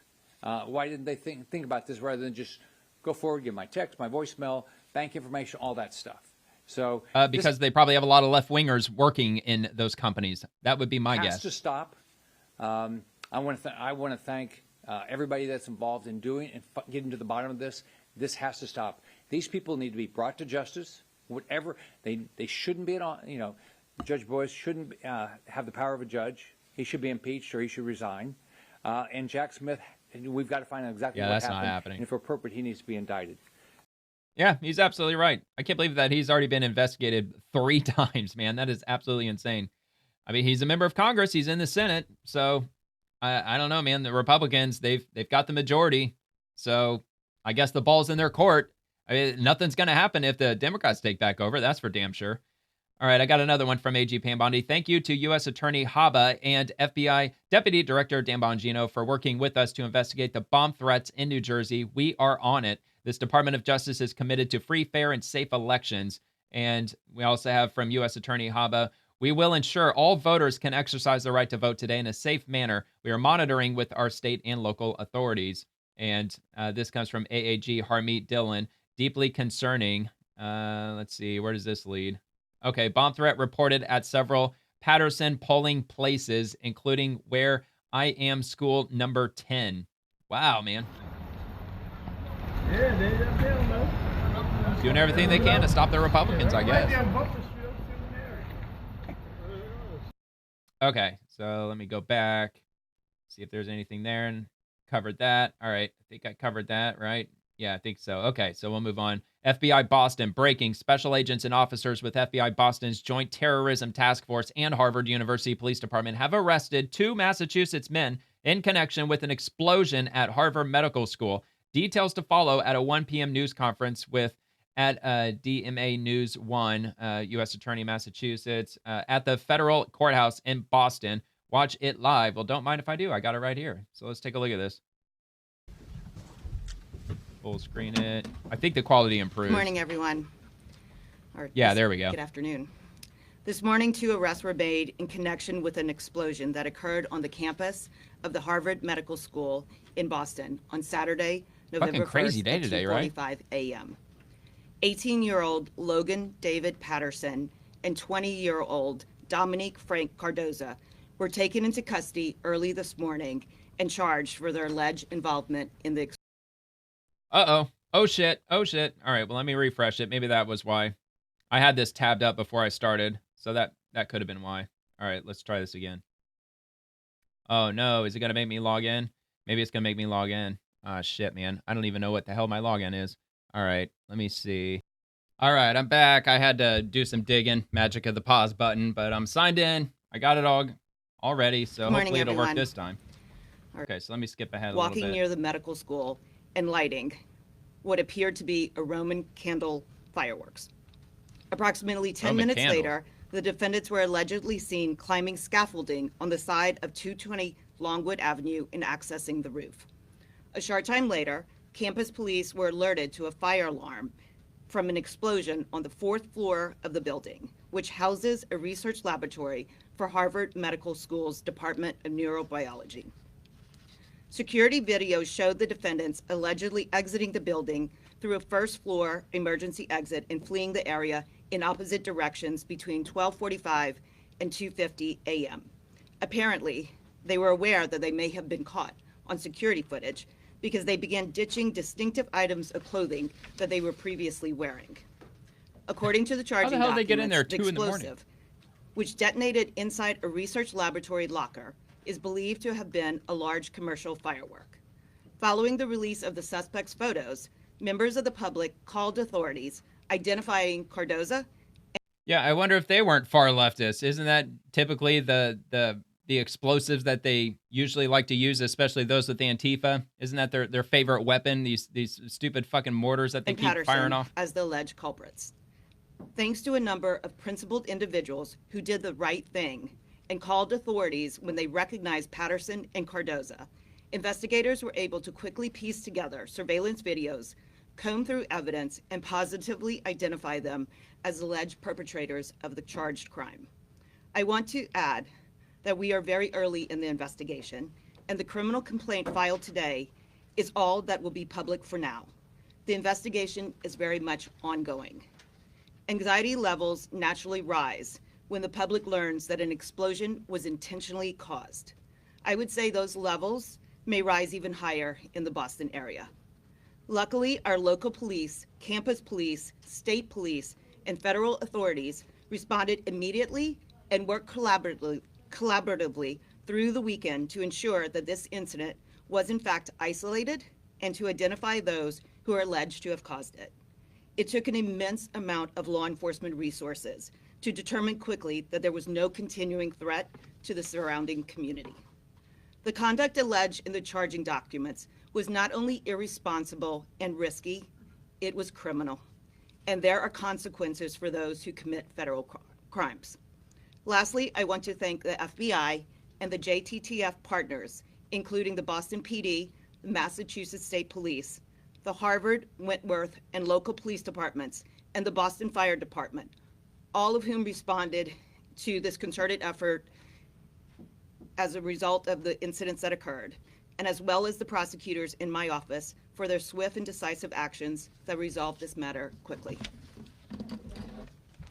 All right, I'll just leave it there. So, yeah, that was absolutely wild, man. What a hell of a last few days. It's absolutely crazy. Okay, so we'll move on from that. And yeah, ongoing. Looks like these are the guys, by the way. This is from FBI Director Kash Patel. Great work, FBI Boston and partners. Another win for our Joint Terrorism Task Force getting the job done. More to come. So those are the images that they've got of them when they were still all dressed up in their outfits of disguise that they were discarding as they were running away, but they still got caught. They thought they were so smart, but nope. Breaking, 2 men arrested in connection with November 1st Harvard Medical School explosion, FBI announces. And since we already got the press conference, I'll just leave that linked if you want to check out that article. And I'll move on to FBI Director Kash Patel. Go ahead, ask. Ask me when I found it. And this is from justthenews.com, having to do with James Comey. And I believe it's those 5 bags of evidence that was discovered in the FBI. I think that's what he might be talking about. So Comey Boomerang, ex-director, confronted with personal emails and notes after playing the victim card. James Comey played the victim card in fighting his indictment on charges of misleading Congress, but that strategy boomeranged when prosecutors and his old agency released an avalanche of new evidence showing the ex-FBI director hoped to please Hillary Clinton, cheered on media leaks he claimed he did not sanction, and wrote emails and notes that directly conflict with his past congressional testimony. Part of that unflattering portrait of Comey, prosecutors revealed Monday, came from long-hidden files that the new FBI Director Kash Patel found in burned bags and secret storage rooms at the Bureau's headquarters. The evidence included proof that Comey used a private email account to conduct FBI matters, including media strategy with the top lieutenant. At the time, his agency probed Clinton for improperly using her own private email for government business. Quote, perhaps you can make him smarter, end quote, Comey wrote in one such email to FBI Special Government employee Daniel Richman, in which the two discussed trying to influence a New York Times reporter about his coverage of the Clinton email scandal. Prosecutors made clear such evidence will be used to try to show at trial that Comey misled Congress when he denied authorizing staff to anonymously leak or talk to reporters. Consistent with the above described correspondence, Richmond corresponded extensively with members of the media regarding or on behalf of the defendant, including in anonymous capacity, the Justice Department filing argued. The cache of documents also includes September of 2016 handwritten notes in which Comey appears to address U.S. intelligence intercepts about Clinton planning to manufacture a Russia scandal against Trump, something he told senators he didn't recall knowing. Comey did not immediately respond to a request for comment sent to him through his lawyers. Comey's politicization executed to get in Hillary's good graces. Federal prosecutors said in court filings that they have unearthed a trove of personal emails showing that Comey openly talked in the days before the 2016 election that he expected to be working soon for President-elect Hillary Clinton, and that he was being kept apprised by his friend Richmond on apparent efforts to anonymously provide information to the news media. The DOJ also showed on Monday that despite Comey telling Congress he didn't recall it, he had taken handwritten notes in September 2016, indicating he had been briefed on the so-called Clinton Plan intelligence, indicating Clinton's 2016 campaign plan to tie Trump to Russia. Comey's lawyers in late October filed briefs to persuade a judge to dismiss the charges against their client, who had pleaded not guilty by claiming that he was being selectively and vindictively prosecuted. Quote, the government has singled out Mr. Comey for prosecution because of his protected speech and because of President Trump's personal animus toward Mr. Comey. Comey's lawyers told the judge in court filings last month, quote, such a vindictive and selective prosecution violates the First Amendment, the Due Process Clause, and equal protection principles. The proper remedy for this unconstitutional prosecution is dismissal with prejudice. Any lesser remedy would be insufficient in light of the government's flagrant misconduct and the need to deter the government from bringing further unconstitutional prosecutions. And it goes on quite a ways after this, so it's a very extensive article, but I got you started. If you want to read more into that, it'll be linked, and we'll move on to the next thing. But still related, from Catherine Herridge, and she says at Comey, she has handwritten notes from Comey and emails shaping media narrative are fascinating but previously known at FBI and FBI Director Cash. In the new DOJ court filing, the FBI Electronic Communication, or EC, is a major headline. Taken together, these records reinforce a fact pattern of alleged obstruction and broader conspiracy. So these are the handwritten notes they're talking about, which is Government Exhibit number 13. This is written on September the 26th of 2016. And let's see, JB, we have CD. I don't know, man. His handwriting's really sloppy. I don't know if that says uncertain. HRC, something in the system. I don't know. Cartridges, I don't know. HRC plan for yada yada. HRC health. I see Trump there. I see debts to Moscow. JB journalists saying something. I mentioned New York Times and Russia. David, do you see a pattern to re-intrusions? I don't even know. State databases, state voter databases. So yeah, I'm not really good at reading Comey's handwriting. He's got a really shitty handwriting. So yeah, anyway, that's significant according to Catherine Herridge and also FBI Director Patel. So we'll see where that goes. But she also has this: newly filed FBI records at Comey reveal contents 5 burn bags, classified plus potentially incriminating records date back to 2016, discovered April of 2025. 5 burn bags, records from Mar-a-Lago search, January 6 Capitol breach, the Crossfire Hurricane investigation, Trump-Russia collusion, copy classified appendix to the John Durham special counsel probe, also original CIA referral to former FBI Director James Comey, known as a counterintelligence operational lead, or CIOL. Original CIA referral dated September 7, 2016 to Comey and believed missing for several years. CIA referral contained certain intelligence related to the 2016 U.S. presidential election, and CIA referral found in storage closet adjacent to the director's office. And also, Comey testified he was unfamiliar with the CIA referral as well as its related intelligence. FBI preliminary investigation opened into potential violations 18 U.S.C. 2071. And concealment, removal, or mutilation government records evidence. And this is on scribed.com/document. And yeah, so this is, looks like five pages of this document that she's referring to. From criminal investigative, Star Miles Lee is the contact, approved by Redacted, drafted by Star Miles Lee, Ekin Road, John C., case ID, unknown subjects, alleged concealment, removal, or mutilation of capstone and official records, sensitive investigation matter. And it's got the synopsis: request to open and assign a preliminary investigation to investigate the activities or involvement of current and or former FBI employees for potential violations of Title 18 U.S.C. 2071, concealment, removal, or mutilation generally, and or other related offenses between July 1st, 2016 and the present day. So when was this? July 21st of 2025. And yeah, FBI document.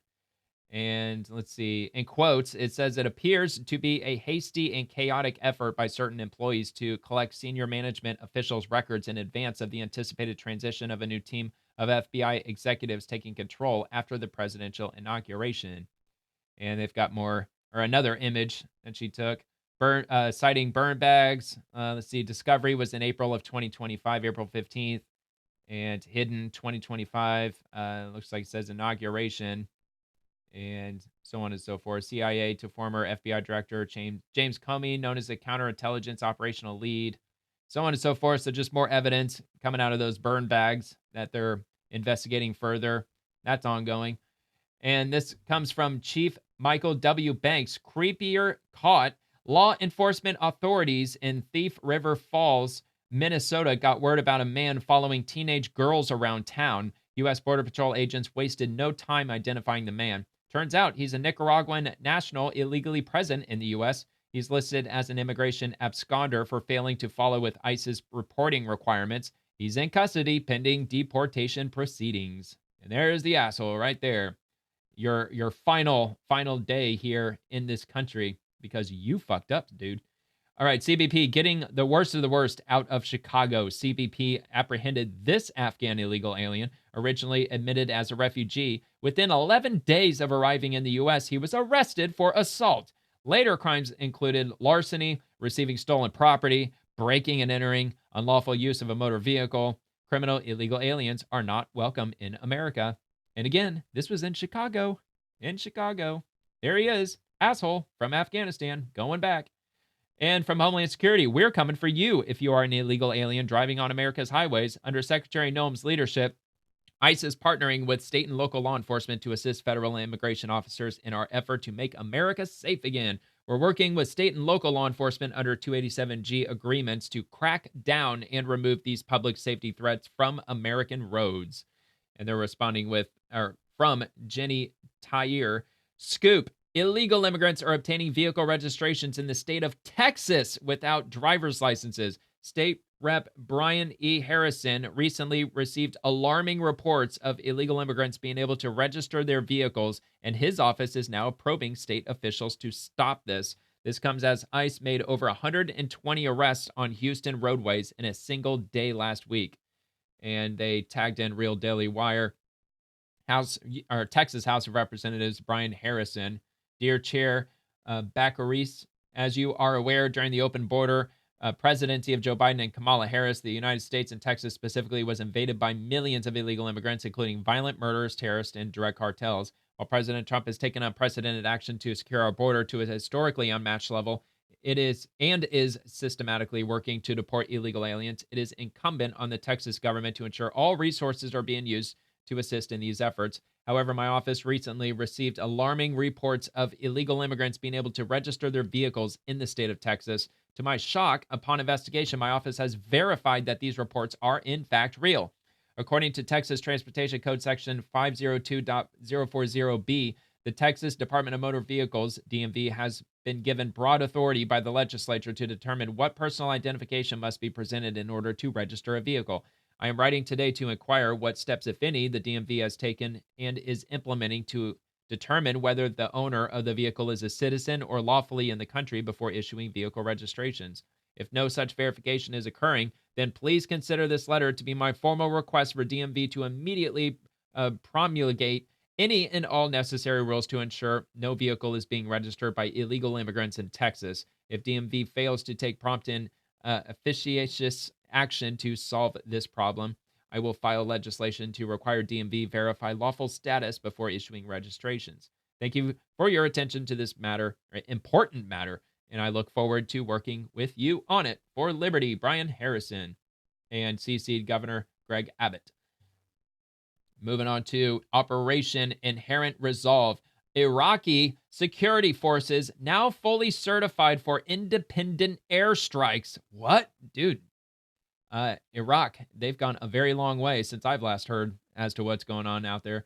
After 8 weeks of rigorous training with CJTFOIR, that would be Operation Inherent Resolve, official account of the Combined Joint Task Force, Operation Inherent Resolve. So with them, ISF achieved 100% target hits using F-16s and AC-208s, marking a historic step toward armed forces Iraq self-reliance against ISIS. Dude, the Iraqi military, they're flying freaking F-16s now, huh? That's crazy. And we've come a long way, man. And sometimes I forget that we're in the year 2025 and, Operation Iraqi Freedom was a long time ago. So I got an article for this, CENTCOM.mil. I don't think I'm going to really go through it. I'm already going over my time. But anyway, U.S.-led Combined Joint Task Force certifies Iraqi security forces' independent strike capabilities. So, and this is out of Tampa, Florida. That's my neck of the woods. I live in Tampa Bay. So it's pretty short, so I'll read it.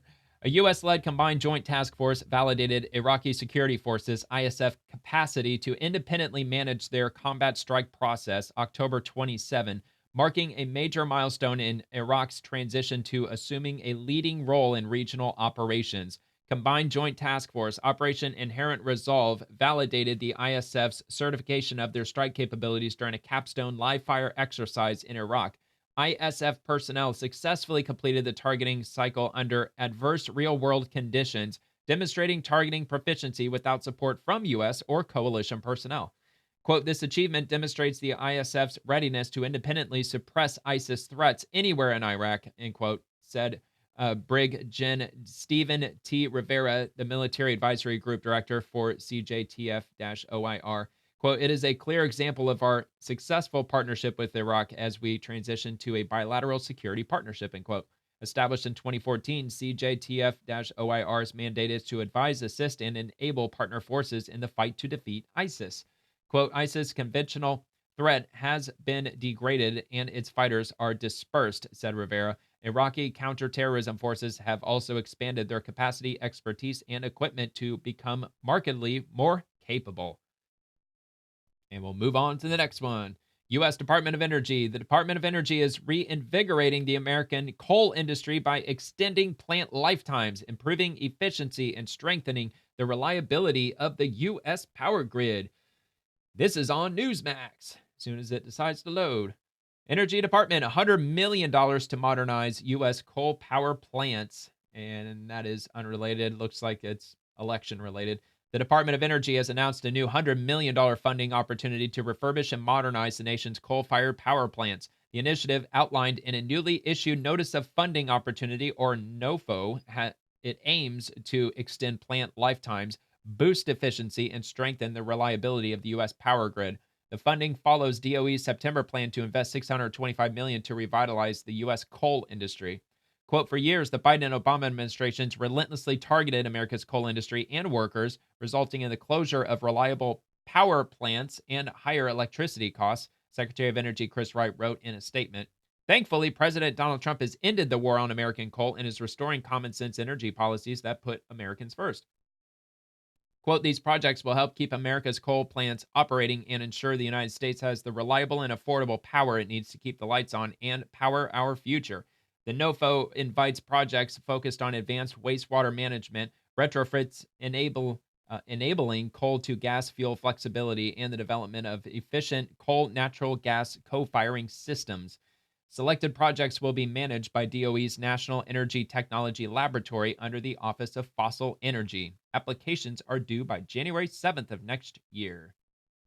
And we'll rock on to the next. U.S. Coast Guard. The Coast Guard invests in next-generation heavy weather boats. The U.S. Coast Guard awarded a $70.9 million contract for up to 6 second-generation special purpose craft heavy weather, or SPC-HWX2 boats. The world's best boat operators are at their best with state-of-the-art capabilities. These 64-foot vessels, built to replace the storied 1950s-era fleet, will handle extreme conditions, 35-foot seas, 25-foot surf, and 60-knot winds, ensuring Coast Guard boat crews can successfully respond to crises in the toughest environments. And I'll just link this article, but I think we got enough info out of the Post. And I'll move on to the next. That's a pretty cool picture. I'm assuming that's one of the new boats of the 6 that they've ordered. Heavy boats, big waves. Secretary Sean Duffy, the president is 100% correct. Crazy Kathy's illegal congestion pricing is a tax on working people, and it's crushing New York City. Our push to end this scam has been stuck in a district court for months. While New York keeps fighting our rightful legal authorities, Hochul continues to price more and more people out of the city. Stop the games. We won't stop pushing to end Kathy's class warfare. And I got this from Donald J. Trump's True Social. Governor Kathy Hochul of New York State is killing the entire region with energy prices that are out of control and expected to triple because she can't get an upstate and separately Long Island pipeline built.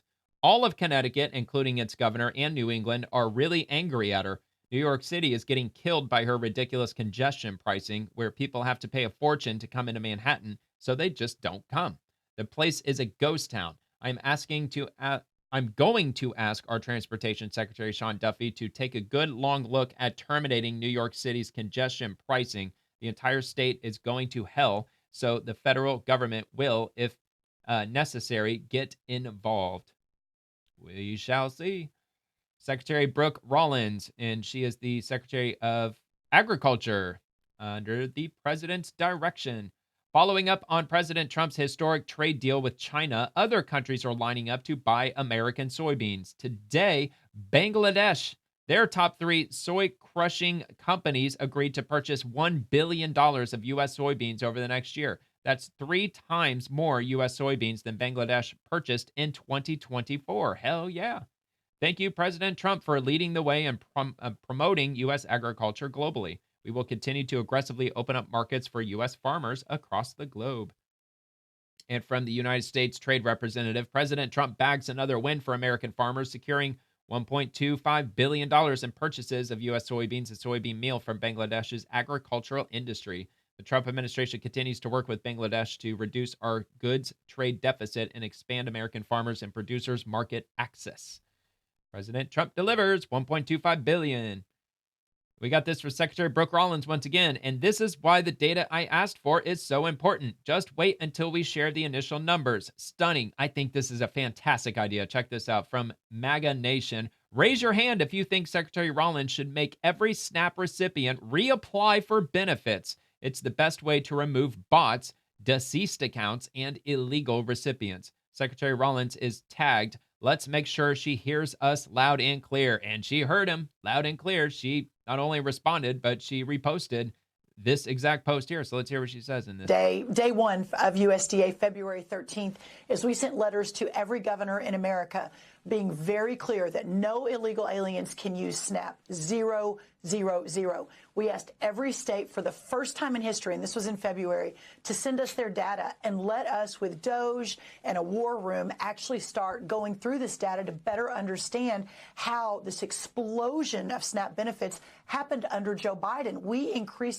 Well, it happened, yeah, because 40%, that's how much SNAP benefit funds had increased under Joe Biden. They went up 40%, which just happened to be the same time that we had the largest flood of illegal immigrants in our country's history. Yeah, I think those two might be related. I think probably 40% on this program in just a couple of years under the Biden administration. Of course, we know they were trying to buy the election, but that's a conversation for another time. And since we have asked for that data, 29 states have complied. Of course, almost all the red states, a couple of couple blue states too. But in that data, and I haven't talked about this yet publicly, in that data we've studied about $100 billion in spend.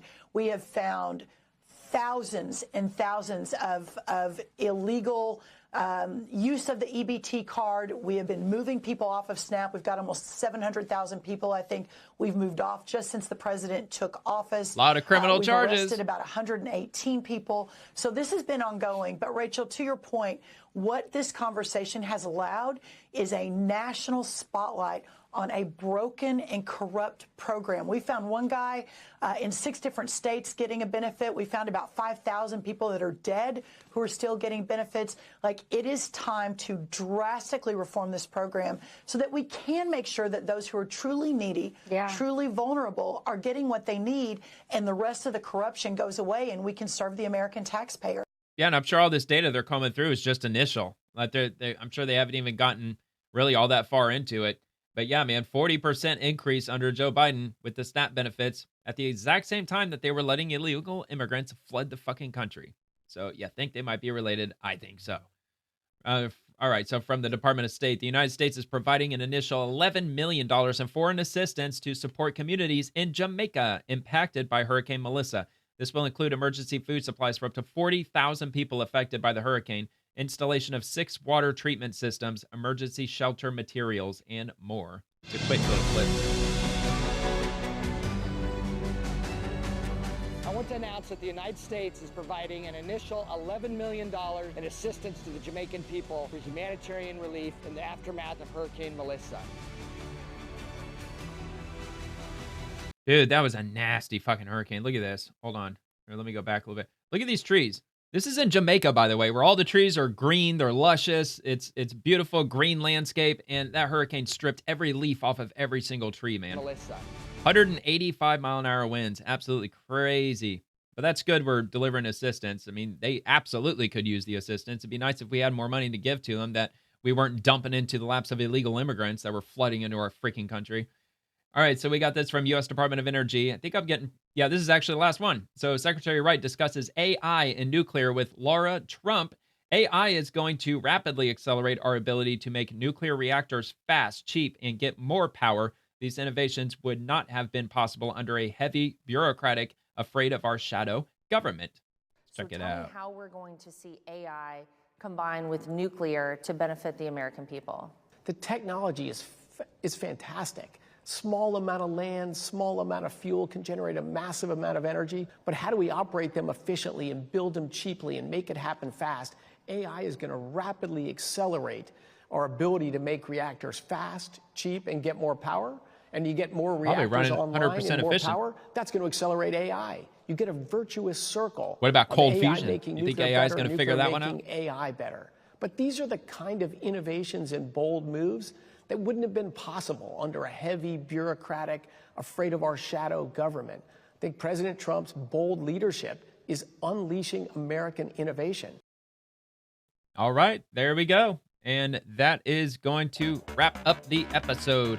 And again, everything will be linked. I know I got through a lot today. It was kind of a long one. A lot of it due to friggin' Hakeem Jeffries with his nonsense. So if you enjoyed the video, please like the video and subscribe to the channel. It would mean a lot to me if you subscribe. And I'll drop a new show every evening, Monday through Friday, covering the swamp and everyone living in it, the politicians, bureaucrats, agencies, and everything else.